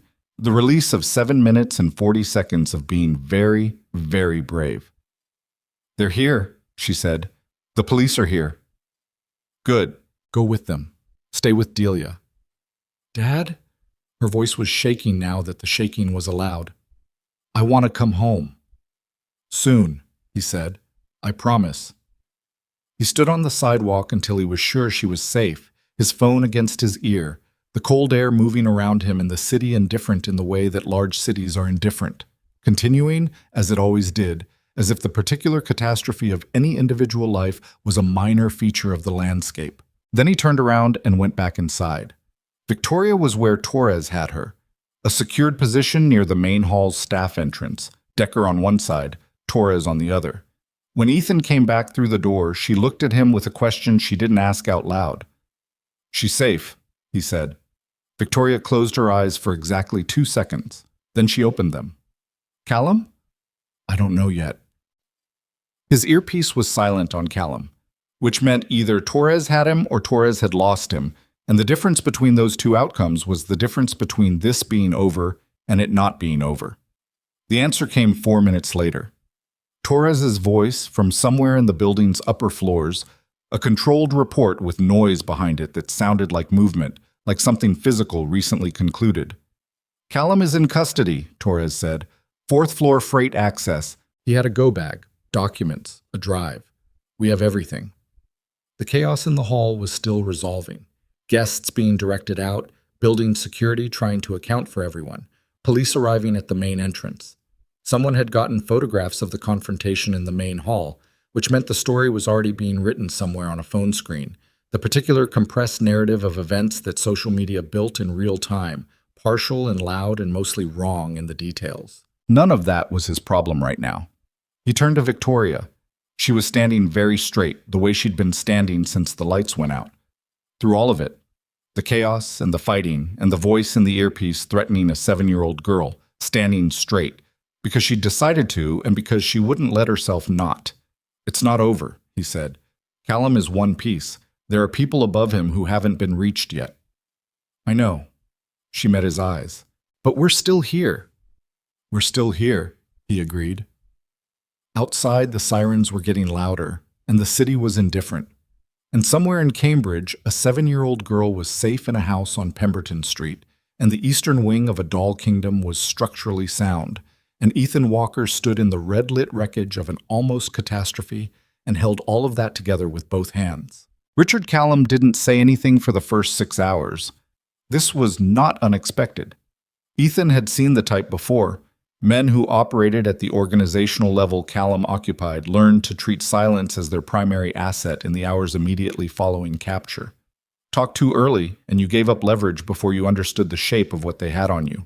Stay quiet, and you bought time for the network to react, to move assets, to build a legal wall around you before the interrogation found the cracks. Crosswell let him sit. She was patient in a way that Ethan had come to understand was one of her genuine strengths. Not the performed patience of someone suppressing urgency, but the real kind. The kind that came from having spent 2 years building a case and understanding that the case was the thing, not the satisfaction of breaking someone in a room. Ethan flew back to Boston Friday morning, leaving Torres and 2 additional federal agents as Victoria's coverage for the remainder of the New York proceedings. The federal meeting with the judge had been moved quietly and quickly to a secure location within the federal courthouse rather than the originally planned hotel, a change that eliminated most of the exposure and added procedural protection that Crosswell's office had been wanting to add anyway. Victoria had made the meeting, conducted it, and come out of it with the documentation chain secured in the way she needed. She called Ethan from the courthouse steps at 11 a.m. "It's done," she said. "The judge approved the procedural protections. The testimony is locked in." "Good." He was in the air when she called, the Boston skyline beginning to emerge from the cloud layer below. "Stay in the courthouse building until Torres confirms your transport. Don't go to the hotel for your things. We'll have them sent." "Ethan." A pause. "How's Sophie?" He'd spoken to Sophie at 6 that morning, on the phone, and she'd been calmer than he'd expected. The particular resilience of children, which wasn't the absence of fear, but the presence of something that moved through it faster than adults could manage. She'd been at a police family services location overnight with Delia and the other kids, and she'd slept, and when he'd called, she was eating breakfast and telling him about the police officer who had let her look at his badge and said it was the shiniest one in the precinct, which she'd found impressive. "She's okay," he said. "She's at Delia's now. I'm going to see her when I land." "Tell her," Victoria started, then stopped. "Tell her the Eastern Wing sounds like excellent structural work." He almost smiled. "I'll tell her." Sect. Delia's house on Pemberton Street had 2 police units outside it when Ethan arrived. Crosswell had arranged a continued protective presence, which he'd requested and was grateful for, even though the operational threat to that address was now significantly reduced with Callum in custody. He knocked, and Delia opened the door and looked at him with the expression of a woman who had spent a night being very brave on behalf of someone else's child and was running on coffee and the specific adrenaline of unresolved anxiety. "She's fine," Delia said immediately. "She's been fine since about 4 a.m. She slept. Kids." "Thank you," he said. "Delia, Don't." She held up a hand. "My kids are fine. Sophie is fine. You can thank me by making sure this is actually over." Working on it. He found Sophie in the kitchen, sitting at the table with Keisha. The 2 of them engaged in what appeared to be a detailed architectural argument about the doll kingdom conducted via sketch on a piece of notebook paper. Sophie looked up when he came in, and for a moment her face went through several things at once: relief and the beginning of something that might have been tears, and then a fierce, determined suppression of both. And then she got up and crossed the kitchen, and he crouched down and she hugged him, the way she'd hugged him since she was small enough that he could hold all of her in one arm, completely and without reservation. He held on for a long time. She didn't say anything, and neither did he. After a while, she pulled back and looked at him with her mother's eyes. "You look tired," she said. "I am tired." "Did you fix it?" "Mostly." She considered this with the seriousness it deserved.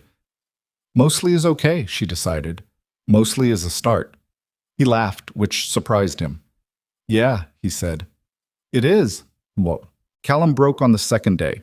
Not from interrogation pressure, exactly, more from the dawning realization, communicated through his legal team's increasingly urgent calls to Crosswell's office, that the network he'd been operating inside was no longer capable of protecting him. The intelligence on the drive recovered from his go bag in the Meridian Convention Center's freight access was extensive. Operational logs, financial transfers, communication records covering 3 years of Veritas Group's secondary network activities. The kind of documentation that a careful operator kept because the people above him required accountability and proof of performance, and the kind of documentation that became catastrophic when it ended up on a federal evidence table. He gave them names. The names went up. 2 sitting members of a federal oversight committee, a senior official at the Department of Defense Acquisition Office, a private equity partner who had been the financial architecture behind Veritas's expansion into intelligence-adjacent contracting. 4 names, and each one opened additional lines of investigation that Crosswell's task force and 2 other agencies began running simultaneously, a cascade of consequences that was going to take months to fully process, but whose direction was now irreversible. Ethan learned this in pieces, over several days, through calls with Crosswell that were professionally informative and carefully bounded. She told him what was relevant to his situation and the protection detail, and he understood that there was more she wasn't saying because active investigations didn't open themselves fully to people on their periphery, even cooperative periphery. He was fine with that. He'd spent enough of his life inside the machinery of classified operations to be comfortable with partial information, with knowing his piece and trusting that other pieces existed. What she told him directly, on the 3rd day after New York, was this: "Your original report has been formally restored to the record. The alterations to your service documentation have been flagged and are being reviewed by the Inspector General's office. We're looking at full restoration of your service record." A pause. "And your name?" Marcus Ethan Reyes. The name on Sophie's birth certificate in a fireproof box under a floorboard in Somerville. "How long?" he asked. "Weeks, not months. The IG process moves faster when there's active cooperation from the subject." He was in the small office at One Marina Park when she told him this. The room with the window facing the atrium, the room he'd been working out of for what was now almost 3 weeks. The harbor was outside the building's far face, invisible from here, but he knew it was there. "What happens to the identities?" he asked. Ethan Walker's documentation was created through an administrative process that's now being reviewed. Technically, the name was never legally yours, but the practical reality is that you've been living it for 4.5 years, and there's no criminal exposure for you in that. You were directed into the arrangement, you didn't create it. The legal team thinks you can choose to formalize Walker as a legal name if you want to keep it, or revert to Reyes, or some combination. She paused. "It's actually your call." Your call. He sat with that for a moment, the weight of it. The small, unexpected weight of being given a choice about something he'd had no choice in for 4.5 years. "I'll think about it," he said. "Take your time," Crosswell said. "You've earned some." Victoria came back from New York on Saturday. Ethan met her car at the building's south entrance. Old habit, personal coverage even when the threat level had dropped. And she got out looking like someone who had completed something significant and was still processing what completion felt like. "The testimony is in 2 weeks," she said, while they were in the elevator. "The procedural protections the judge approved mean the documentation chain is sealed. They can't interfere with it now, even if they wanted to. Do you feel ready?" She thought about it, genuinely considered the question rather than deflecting it. "I feel like I've been ready for 6 months and terrified for 6 months simultaneously, and I don't know which one is going to show up in the room." "Both of them," he said. "That's what readiness actually feels like. If you weren't scared, you wouldn't be paying attention." She glanced at him. "Speaking from experience?" "Constantly." The elevator opened on the executive floor. The office had a Saturday quiet to it. A few people working at the periphery of the main space, Karen managing something at her desk with the focused intensity she brought to everything. The building felt different from the way it had felt 3 weeks ago. Not safer, exactly, but more clearly understood. The surveillance had been mapped. The gaps had been addressed.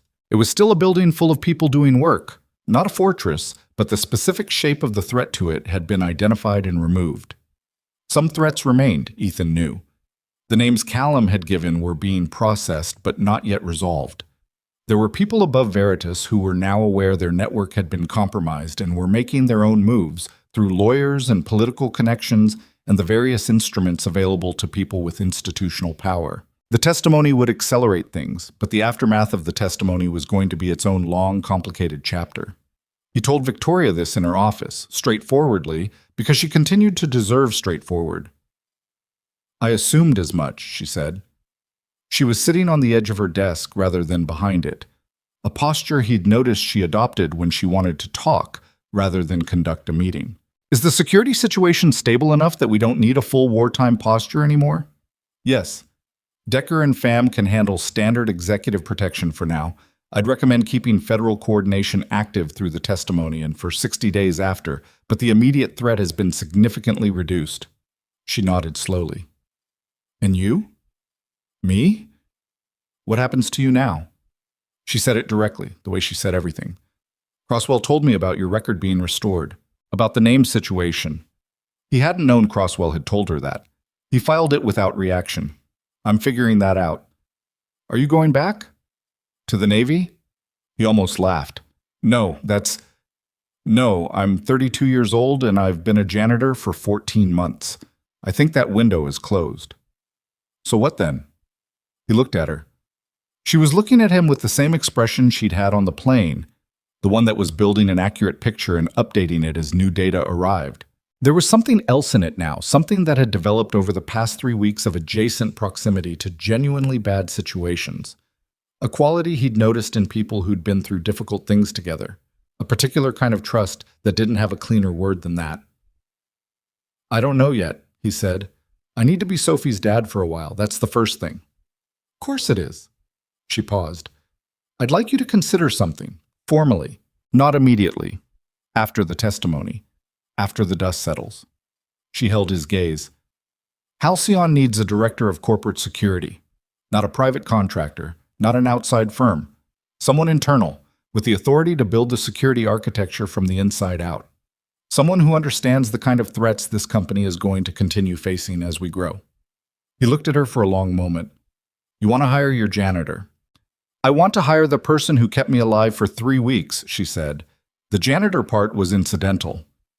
I don't have a background in corporate security. You have a background in not getting people killed under extremely difficult circumstances. The corporate part we can build around that. She paused. Think about it. That's all I'm asking. He did think about it. He thought about it while he drove to Somerville that afternoon to check on the apartment. The small, carefully ordinary apartment that was still there. The secondhand furniture in the kitchen where he made breakfast, and the floorboard in the bedroom with the fireproof box under it. He stood in the living room for a while, looking at Sophie's drawings still stuck to the refrigerator with magnet letters, at the small domestic geography of the life he'd built here. He thought about it while he picked Sophie up from Delia's at 5 o'clock. Sophie came out with Gerald the elephant under one arm and a rolled-up piece of paper in the other hand, the architectural plans for the kingdom's completed eastern wing, which she had decided Keisha should keep the original of because it was a collaborative work, and collaboration required shared documentation, which Ethan thought was a surprisingly sophisticated position on intellectual property for a 7-year-old. In the car driving back to Somerville, Sophie said, Is the thing over? Mostly, he said. Same answer as before. Still mostly, she said, not quite a complaint. Getting more over every day. She looked out the window at the Cambridge streets going past. Are we going to have to move again? He'd moved them once already, from Virginia Beach to Boston at the beginning of all of this. And she'd been too young to fully remember it, but not too young to have the memory of displacement somewhere in her body, the child's understanding that sometimes the ground shifted without warning. No, he said, we're not moving. She absorbed this. Good, because the kingdom is at a critical phase. I figured. They drove in comfortable silence for a few blocks. Then Sophie said, without preamble, Do you like the lady you were protecting? He kept his eyes on the road. What makes you ask that? Because you talked about her, Sophie said, with the precision of a small person who tracked these things closely. When you called, you talked about what she was doing. You don't usually talk about people you work with. This was true. He processed it. She's a good person, he said carefully. She was trying to do something difficult and important, and people were trying to stop her. Did she say thank you? She offered me a job. Sophie turned to look at him fully, with an expression of distinct interest. Are you going to take it? I'm thinking about it. She turned back to the window, apparently satisfied with this as an answer. She was quiet for another half block, and then she said, Gerald thinks you should. Gerald the elephant. He has good instincts. I'll take that under advisement, Ethan said. The testimony happened on a Tuesday, 2 weeks after New York, in a federal courthouse in downtown Boston with more security than the building usually saw and a sealed gallery that contained no press and no public. Ethan wasn't in the room, he wasn't a party to the proceeding, and the procedural protocols were strict. He sat in a waiting area on the courthouse's third floor for 4 hours, drinking bad vending machine coffee, and Fam sat across from him, and they didn't talk much because there wasn't much to say. At 2:17 p.m., the door opened and Karen came out and said, "It went well," with the controlled relief of someone who'd been holding their breath for several weeks and had just been given permission to exhale. Victoria came out 10 minutes later. She looked like someone who had just done something hard and was still feeling the specific exhaustion of it.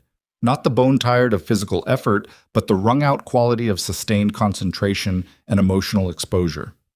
She'd been in that room for 4 hours describing, in precise documented detail, what Halcyon had found in Veritas's data, and all of it was now part of a federal record, sealed and protected and irreversible. She saw Ethan and walked over. She didn't say anything immediately. She sat down in the chair next to him, the one Fam had vacated, and looked at the middle distance for a moment. "It's done," she said. "Yes." The prosecutor said the documentation is the strongest they've seen in a case of this type, that Callum's cooperation, combined with what we submitted, is going to be sufficient to proceed against the committee members. She paused. "Both of them." "That's good." She looked at him then, sideways, with something that was almost a smile but was also something else, something quieter. "You don't celebrate, do you?" "I'll celebrate when the sentencing happens." "That's going to take a year." "Then I'll celebrate in a year." She did smile then, briefly, and it was the real one. The one that wasn't managed or professional, the one that showed up occasionally and always looked slightly surprised to be there. "The job offer stands," she said. He looked at the vending machine across the corridor. He thought about Sophie and Gerald the elephant and the structural integrity of the kingdom's eastern wing and the fireproof box under the floorboard that had a birth certificate in it with a name he was going to have to make a decision about. He thought about the harbor outside the building on Marina Park Drive, invisible from his office window but present anyway, the way things you couldn't see were sometimes still present. "I know," he said. "And?" He looked at her. "Give me 2 weeks. I need to take Sophie to the aquarium. She's been asking since August, and I keep telling her soon." Victoria blinked. "The aquarium."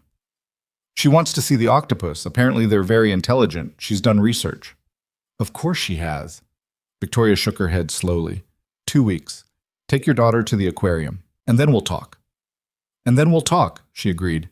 Outside the courthouse, the November sky had given way to the first gray edge of December. The days were short now, the light thin and pale, the kind of afternoon that got dark early and made the city's lights come on before you expected them. Ethan stood on the courthouse steps for a moment, his hands in his pockets, and let the cold air do what it did. He was going to call Sophie. He was going to tell her it was over. Not mostly, actually over, or as close to it as things like this got, which was close enough. He took out his phone. He thought about names. Marcus Ethan Reyes, the name he'd been born into. Ethan Walker, the name he'd lived under, the name Sophie called him by when she was being formal, which was almost never, because she almost always called him Dad. He thought about what a name was, practically. Not philosophically, just practically. Who knew you by it? What it was attached to? He thought he'd keep Ethan. He was pretty sure about that part. The Reyes question he'd figure out. He had time now, which was not something he'd had in a while, and it turned out time was heavier than he'd remembered. The good kind of heavy, the kind that meant there was enough of it to make something from. He dialed Sophie. She answered on the first ring, which meant she'd been waiting.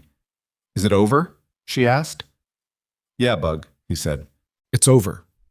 A small sound, not a cry, something less definable. The sound a 7-year-old makes when tension she's been carrying releases all at once, without warning, the way a held breath finally goes. "Okay," she said when she found her voice. "Okay." "Hey," he said, "you want to go to the aquarium this weekend?" A pause.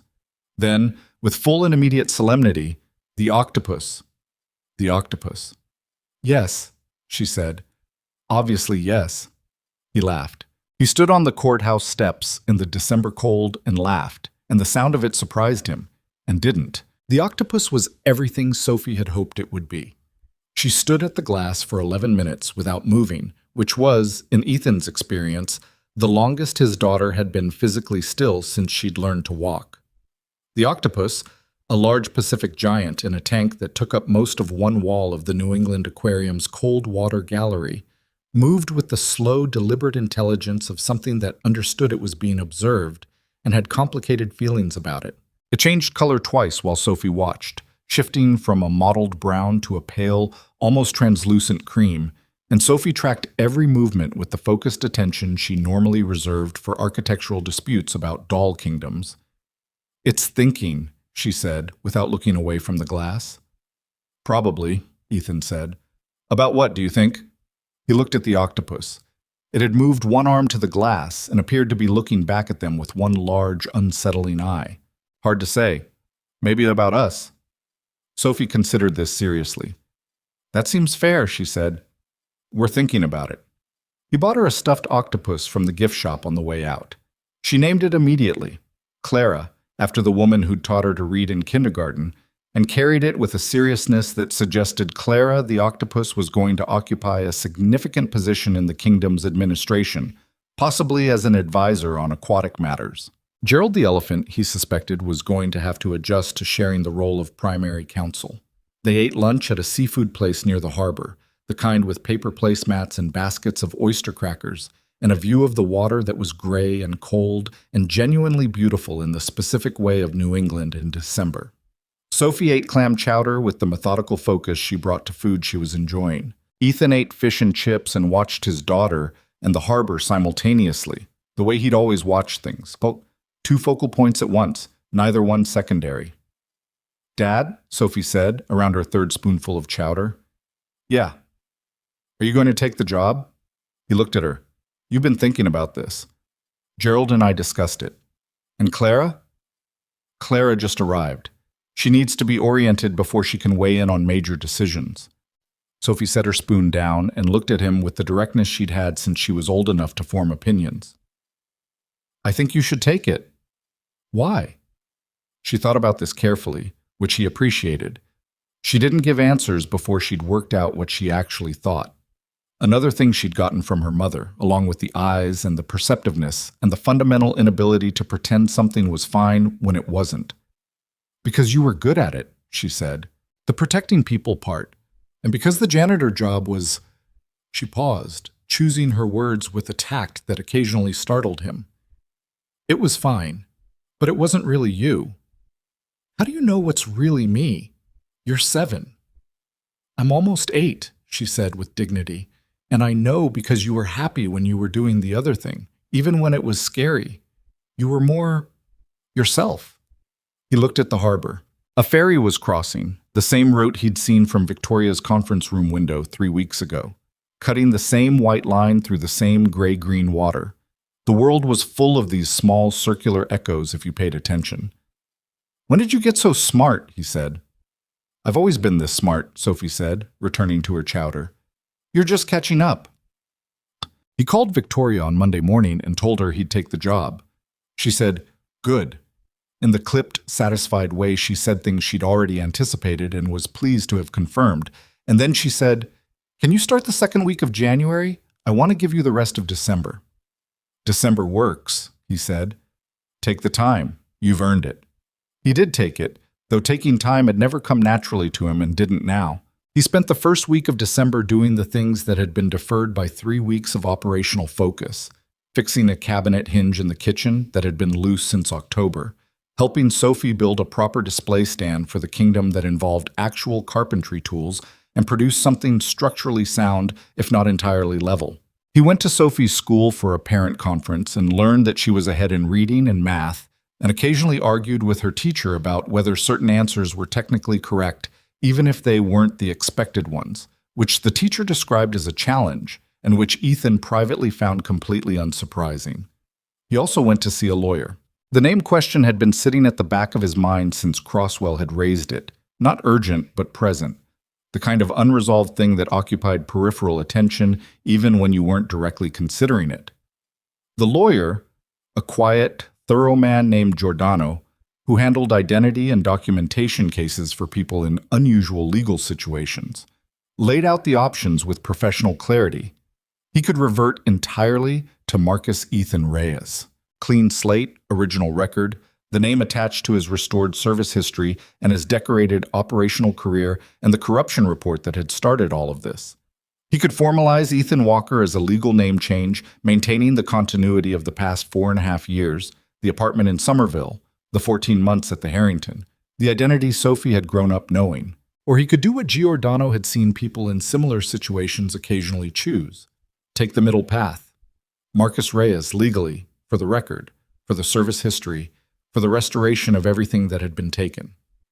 But Ethan Walker in daily life, the name he answered to, the name that had become real through use and time, and the particular alchemy of living inside something long enough that it became yours. He went home and sat in the kitchen and thought about it for a long time, longer than it probably warranted, because the name question wasn't really about the name. It was about which version of himself he was claiming going forward. The man who had been buried, or the man who had survived the burial, or some combination that didn't have a clean description. He called Crosswell. "I want to restore the record under Reyes," he said. "The service history, the commendations, all of it. I want that to exist correctly." "That's already in process," she said. "But I'm going to keep Ethan, day to day, professionally." A pause. "Sophie knows me as Ethan. Changing it would be—" He stopped.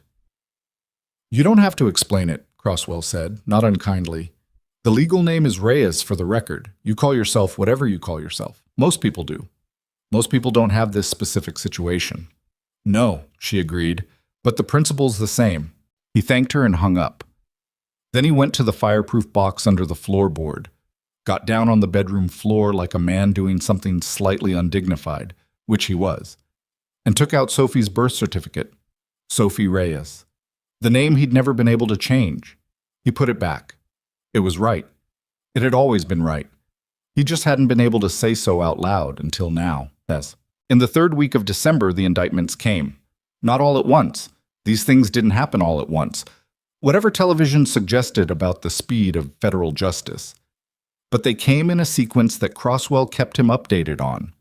First, the 2 oversight committee members, whose indictments were announced on a Wednesday morning and generated the kind of news coverage that made a certain type of Washington operator reach immediately for their phones to call their lawyers. Then the Department of Defense acquisition official, a man named Gareth Pollard, whose name had appeared in Callum's documents attached to specific authorization codes on specific contracts, indicted on Thursday. Then, on the following Monday, 4 additional defendants from within Veritas Group's operational structure, men whose names Ethan didn't know and who represented the functional layer between Callum and the field operators who had stood in a Boston ballroom with weapons under their tuxedo jackets.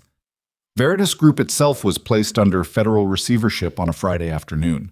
Its contracts, 17 active federal contracts across 3 agencies, were suspended pending review. A statement from the Department of Defense described this as a precautionary measure and used language so careful and institutional that it communicated, between the lines, that the situation was significantly worse than the careful language was willing to say.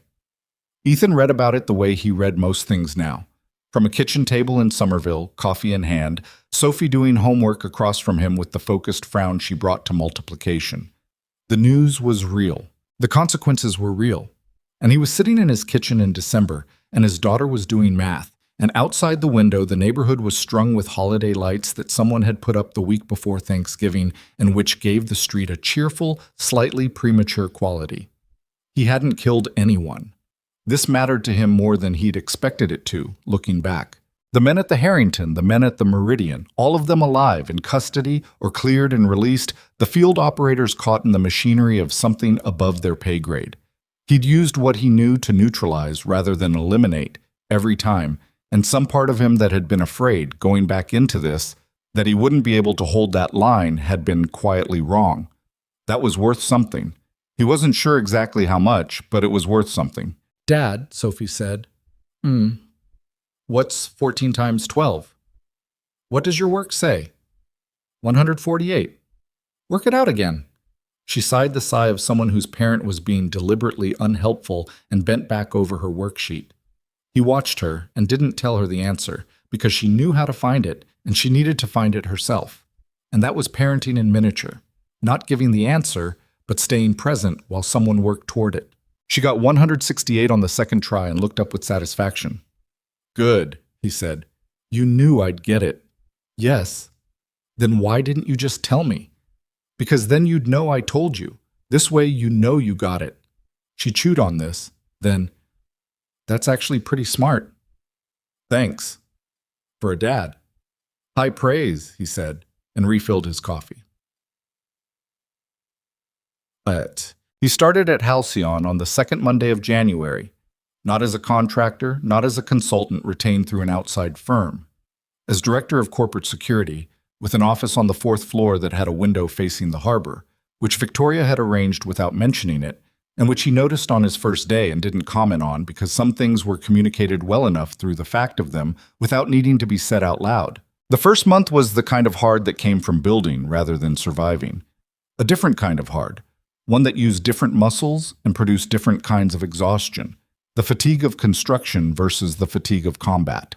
He spent it inside the guts of Halcyon's security infrastructure.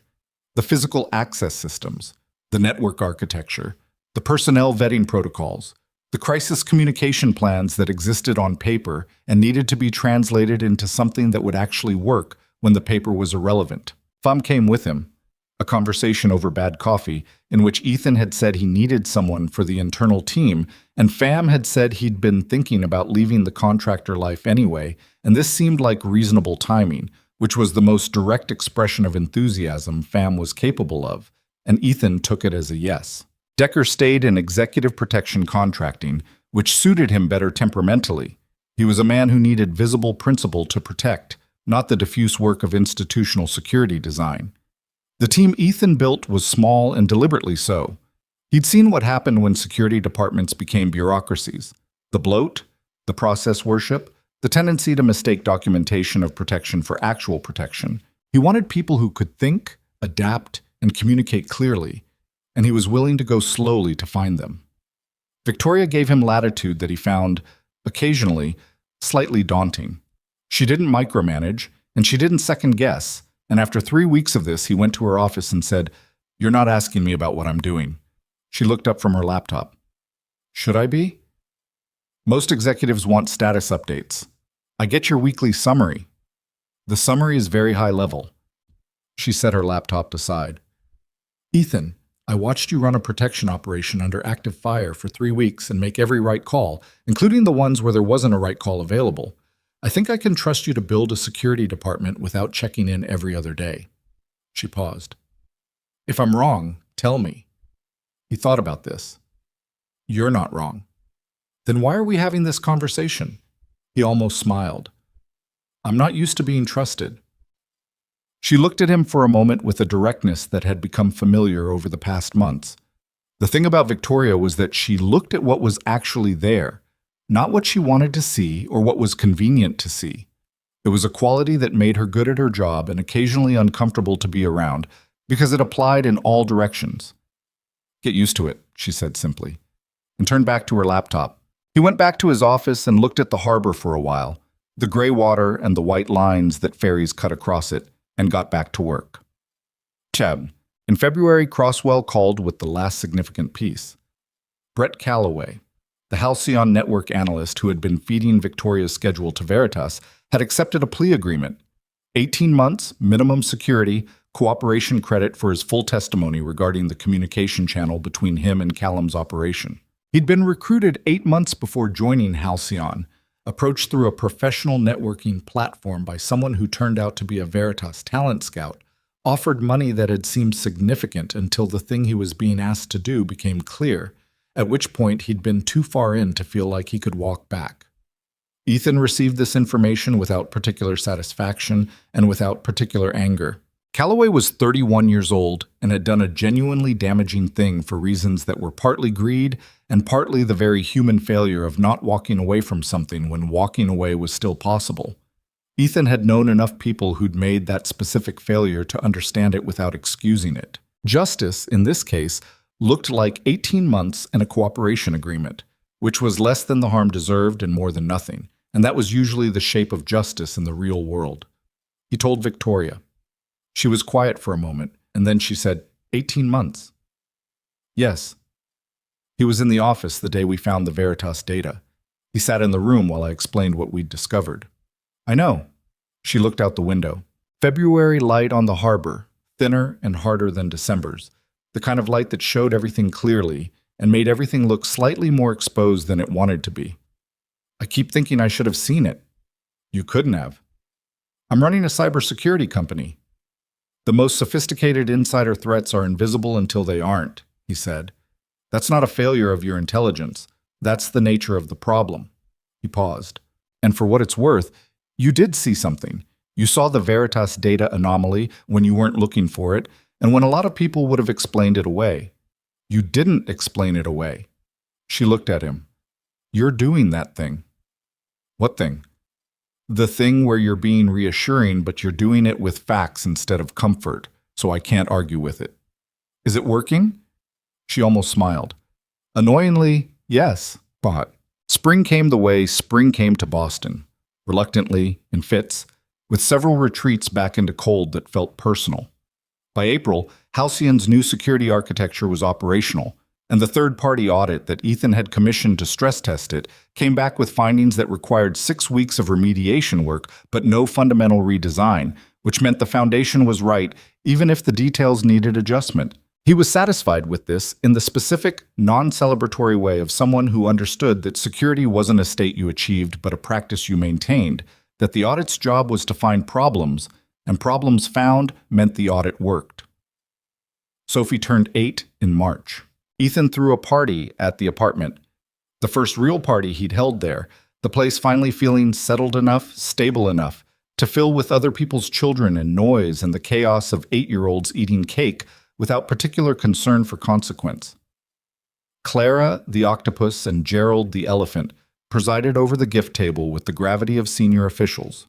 Sophie received, among other things, a set of architectural drawing tools from Keisha, an upgrade from notebook paper that she received with the seriousness of someone accepting an important instrument, and a book about marine biology from Ethan that she immediately opened and began reading during the party, which her guests found puzzling and which Ethan found entirely predictable. Delia was there, and Marisol, and a handful of parents Ethan had gotten to know over the past year. The ordinary peripheral social world of a parent with a school-aged child, people he knew mostly through their children and pickup logistics, and the occasional conversation in the school parking lot that went long enough to become something more like actual connection. He'd been bad at this, the social maintenance of it, for years. Too guarded, too aware of the architecture of his own concealment to let anyone close enough to notice the gaps in it. He was less bad at it now. He wasn't sure if that was because the concealment was over, or because he was getting older, or because Sophie was 8 and needed a father who could exist in a community, not just adjacent to one. Probably all three. After the party, after the guests had gone, and Sophie was asleep with Clara and Gerald and the marine biology book open on the bed beside her, Ethan sat at the kitchen table with a beer and the apartment quiet around him, and he let himself have a moment that he'd been deferring since December. Not a celebration exactly, but an acknowledgement. A taking stock. The men who had come after Victoria were in the federal justice system, moving through the slow machinery of trials and plea agreements and sentencing that would unfold over the next year or two. The network above them, the oversight officials, the acquisition officer, the financial architects, was similarly engaged, their cases more complex but moving in the same direction. Victoria's testimony had been part of a case that had already produced 12 indictments, with more expected. The documentation chain she and Halcyon had built was intact and admissible and being used. His own service record existed again, correctly. Marcus Ethan Reyes, Lieutenant Commander, United States Navy, Naval Special Warfare Development Group. Commendations, operational history, and at the end of it, the corruption report that had been filed and then buried and then unburied, now part of a federal record that confirmed what he'd known it would confirm if it had ever been allowed to exist in the light. He was Ethan. He'd keep being Ethan. But Marcus Reyes was also in the record now, and the record was right, and that mattered in a way he hadn't entirely understood until it was true. He thought about the question Victoria had asked him on the plane to New York. How long were you in? And the answer he'd given, 9 years, and everything those 9 years had contained. The missions, the men he'd served with, the particular kind of belonging that came from operating in small groups under extreme conditions. A belonging that was real and specific and couldn't be replicated outside the context that created it. He'd missed it. He would have been lying to himself if he said he hadn't missed it. Not the violence, not the specific horrors of specific operations, but the purpose, the clarity of mission, the feeling of being exactly the right instrument for the work in front of you. He had something like that now. Different in shape, lower in pitch, without the adrenaline that had made everything so sharp and present in the field. But purpose, actually. Real work that mattered to people who deserved to have it matter. He finished his beer and washed the glass and went to check on Sophie. She was asleep, as expected. Clara and Gerald occupied their usual positions. The marine biology book had slipped off the bed and he picked it up and set it on her nightstand and stood in the doorway for a moment, the way he'd stood in doorways since she was born. She was 8. She was smart in ways that occasionally frightened him. Not because smartness was frightening, but because he could see who she was becoming, and it was someone he genuinely looked forward to knowing. The person on the far side of childhood, already visible in outline, already herself in ways that would only become more so. She was going to argue with teachers and be right about architecture and have complicated opinions and carry her mother's perceptiveness and his stubbornness and be difficult and wonderful and entirely her own. He was going to be around to see it. That was the thing. He was going to be here, in this apartment, in this city, going to the same job every day, calling her every night when she was at Delia's or at school trips or wherever 8-year-olds went when they were becoming the people they were going to be. He was going to be the stable geography of her life, the thing that didn't move, the person who was there. That was the mission. It had always been the mission. It had just taken him a long time and a particular sequence of events to see it clearly. That's it. In May, Victoria testified at the first trial. This one was the DoD acquisition official, Gareth Pollard, whose legal team had spent 4 months trying to suppress the documentation chain and failed, and who sat at the defense table in a federal courtroom in Washington with the deflated quality of a man who had understood, somewhere in the past few weeks, that the outcome was not going to be what he'd hoped. Victoria testified for 6 hours across 2 days, delivering the technical evidence with the same clarity she brought to everything. Precise, organized, unshakable, under cross-examination that tried at various points to suggest that the data anomalies she'd found were ambiguous, that Halcyon's audit methodology was flawed, that her reporting of the findings had been motivated by commercial self-interest. None of it found purchase. She'd done the work, she knew the work, and she answered every question from the same place, the ground of someone who knew what they'd seen and documented it correctly. Ethan was not in the courtroom. He was in Boston, running a training exercise for the new Halcyon security team, a tabletop scenario he'd designed based on the Harrington attack and the Meridian operation, stripped of identifying details, used as a case study for how coordinated threats developed and what the response windows looked like. Pham ran the defense side of the exercise. The team was good, not yet polished, still making the specific mistakes of people who were learning the difference between procedural correctness and actual effectiveness, but good and getting better. Victoria called him from outside the courthouse after her second day of testimony. He stepped out of the training room into the corridor to take the call. "How did it go?" he asked. "The prosecutor thinks well, I think well. The jury was paying attention, which is the main thing." She paused. He could hear street noise behind her. Washington, midday. "I'm very tired." "You should be. 6 hours of testimony in 2 days is a lot." "I kept thinking about what you said. On the plane." He'd said a number of things on the plane. "Which part?" "About readiness. That if you weren't scared, you weren't paying attention." A pause. "I was scared both days, and I was ready both days. You were right about how those two things go together." He leaned against the corridor wall. "How are you getting back?" "Tonight. Karen has a car to the airport." "Pham can meet you at the Boston end if you want." "Ethan." Her voice had a quality he recognized, the slight exasperation of someone who'd been through enough that they didn't need to be handled. "I'm fine. I'll be fine. I have a driver and an airport and a flight. I don't need a security detail to get home from Washington. You might. I don't. A pause, softer. But I appreciate that your instinct is still there. It doesn't turn off. I know, it's both one of your best qualities and occasionally maddening. He could hear the almost smile in it. I'll see you tomorrow. Safe flight, he said. The Pollard verdict came 3 weeks later, guilty on 7 counts. Sentencing was set for August. The legal process that had started with a corruption report filed by a naval officer in a different life and accelerated by a cybersecurity discovery made by a woman who hadn't been looking for what she found, had reached one of its first definitive endpoints. There would be more. The Oversight Committee members' trial was set for the fall. Callum's sentencing was in June.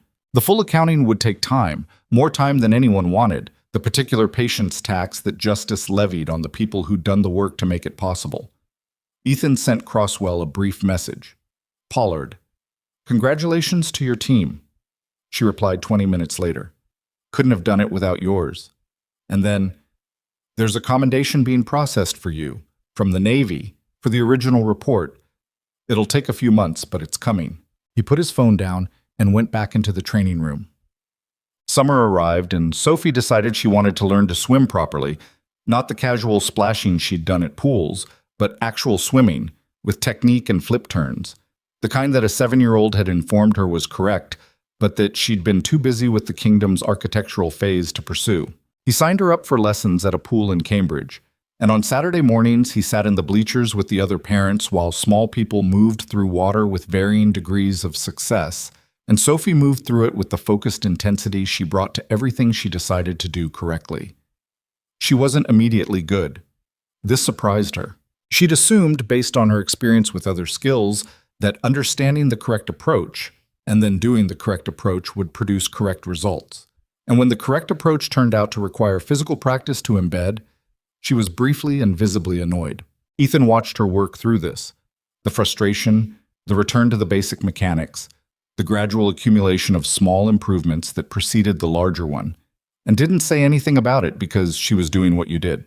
She was staying in the water. By August, she was doing flip turns. She demonstrated them for him after one of her lessons, choosing a moment when he happened to be looking in a different direction. So the first flip turn arrived without warning, and he watched her go into it and under and come out the other side, the wall behind her and the lane opening up in front, and she surfaced looking at him across the pool with an expression of pure, unguarded satisfaction. He gave her a thumbs up. She rolled her eyes, which meant she was pleased. On the drive home, she was quiet for a while in the way she was quiet when she was working something out. And then she said, "Dad, do you think Mom would have liked Victoria?" He kept his eyes on the road. The question arrived without warning, the way Sophie's significant questions always did. Not saved for important moments, but released when they were ready, without ceremony. "Yeah," he said after a moment. "I think she would have. Because they're similar. In some ways, they're both direct. They both say the thing instead of around the thing." Sophie considered this. "That's a good quality." "It is. Do you like her?" He glanced at his daughter. She was looking out the window with the careful casualness of someone asking a question they've thought about for a while. "Victoria's my employer," he said. "That's not what I asked." He was quiet for a moment. "Sophie, I'm just asking." "You're 8. I'm aware," she said patiently. "I'm asking because I want to know, not because of anything else, just because." She turned to look at him. "You seem like you again, since the job. And she's part of why. So I want to know if you like her." He thought about how to answer this honestly and age-appropriately, and without making it larger than it was, or smaller than it was, which were two equal and opposite risks. "Yes," he said, "I like her. She's someone I respect a lot. And she's been," he paused, "important to how things turned out. But you don't talk to her the way you talk to Delia or Marisol's mom." "No. It's different." "It's different," he agreed. Sophie turned back to the window, apparently satisfied with this taxonomy. "Okay," she said, "I just wanted to know." He drove the rest of the way home with the particular feeling of a man who has been gently and accurately observed by his 8-year-old and is choosing to sit with that rather than examine it too closely, because some things were still becoming what they were going to be, and becoming required space that examination sometimes foreclosed. In September, he had coffee with Victoria. Not a meeting, not a work conversation. She'd texted him on a Tuesday evening and said she was going to the place on the harbor front that had good coffee and a view of the water. And did he want to come? And he'd said yes, and they'd sat at a table by the window on a Wednesday morning in early September with the harbor doing its September thing, which was being as beautiful as it ever was. The summer light still present, but the quality of it changed, angled differently. The particular light of a season starting to consider its own ending. They talked about the Pollard sentencing, which had happened in August. 9 years, which was more than the plea conversations had suggested might be possible, and reflected the judge's apparent feelings about corruption at the institutional level. They talked about the fall trial for the committee members, which Crosswell was preparing for, and which Victoria would testify at as well. They talked about the Halcyon security audit, which had produced a final clean report with minor recommendations, and the new access architecture, and the 2 people Ethan had hired to round out the security team. And then they ran out of work things to talk about. And the coffee was still good, and the harbor was still there, and the silence that followed wasn't the silence of 2 people with nothing to say, but the silence of 2 people who'd discovered, without particularly planning to, that they were comfortable in each other's company. "Can I ask you something?" Victoria said. "Yes." "Do you regret any of it? The original report, everything that came after?" He thought about this with the seriousness it deserved. "The years I lost, yes. I regret that. I regret Sophie growing up in a situation I put her in, even though I didn't have a choice about most of it." He looked at the water. "I don't regret the report. What I found was real. What Veritas was doing was real. If the report had worked the way it was supposed to, 12 people might have been stopped 3 years earlier, and some of the damage they did in those 3 years might not have happened." He paused. "So no, I don't regret it. Even knowing what it cost?" "You can regret the cost without regretting the action," he said. "Those are 2 different things." She looked at him. The morning light was doing something to the harbor outside the window, turning the water a color that was almost blue. And in that light she looked, not relaxed exactly, because Victoria Hale might never be exactly relaxed, but something adjacent to it. At ease with herself, maybe. Present. "I don't regret it either," she said. "What I found, even knowing..." She paused. "I was scared for a long time. Before the gala. I mean, for months before. Once I understood what we'd found and what it meant. I kept thinking about whether I would actually go through with it. Whether, when it got hard enough, I'd find a reason to stop." "You didn't?" "No, but I thought about it." She looked down at her coffee. "That part doesn't make it into the version of the story people tell. The part where you almost don't."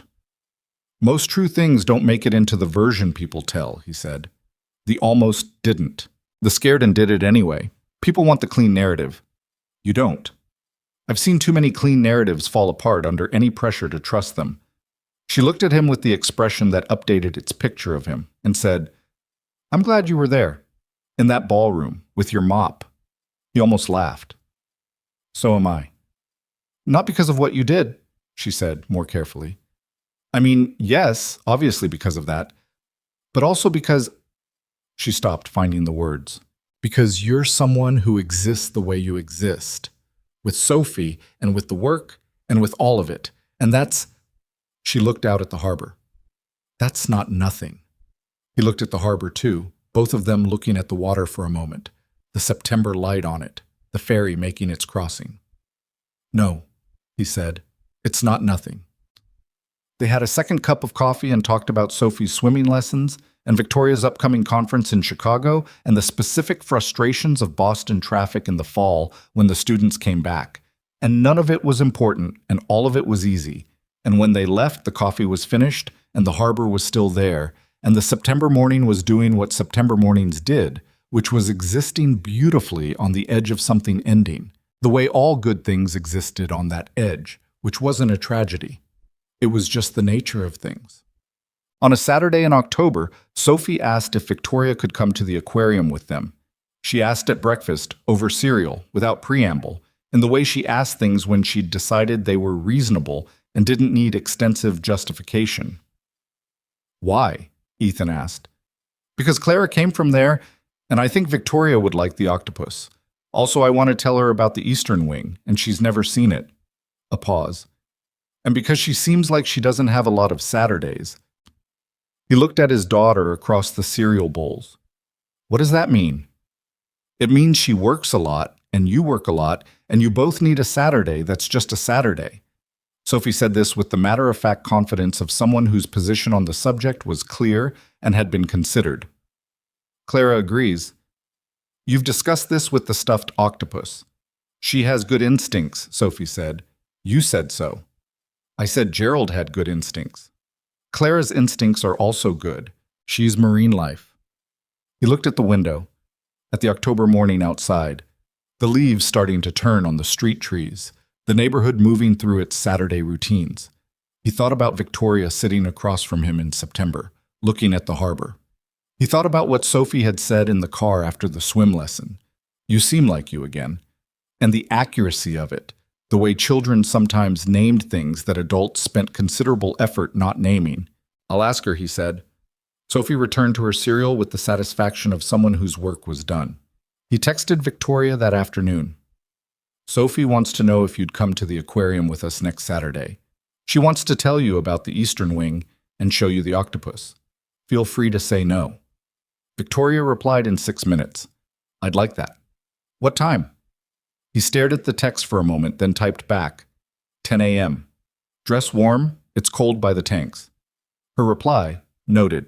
Tell Sophie I've been looking forward to meeting Clara. He showed Sophie the text. She read it and looked up with an expression of pure vindication. The look of someone whose read on a situation has been exactly confirmed. See, she said. I see, he agreed. This is what Ethan Walker understood, in the end, about the life he had lived and the life he was living. The war had not made him who he was. The war had revealed things that were already there. The capacity for violence, yes, but also the capacity for discipline, for loyalty, for holding a line when the cost of holding it was high. Those were qualities that existed before the Navy and would exist after it, expressed in different forms, useful for different work. The quiet life had not ruined him.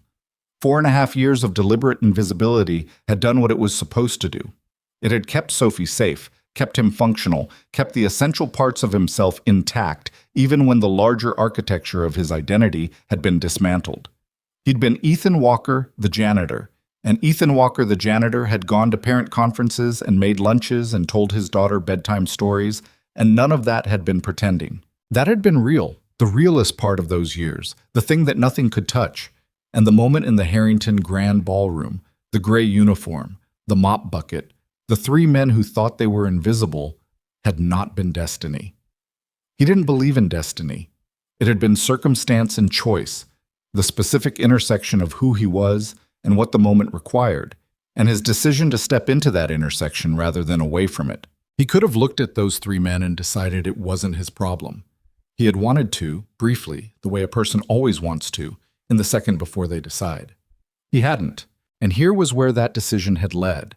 An office on the 4th floor of a building on Marina Park Drive, with a view of the harbor, a daughter who was learning flip turns and running an expanding doll kingdom, and had opinions about marine life, a restored record under his real name, a case that had moved the right direction, and a Saturday in October when he was going to take both of the people he was closest to in the world to see an octopus. The greatest missions were rarely the ones you volunteered for. They were the ones that found you, that arrived in the shape of ordinary circumstances. A gala, a janitor's gray uniform, a woman walking toward her own execution, and asked something of you that you hadn't known you still had to give. And the answer you gave in that moment was the truest expression of who you were. He had given the right answer. He would keep giving it.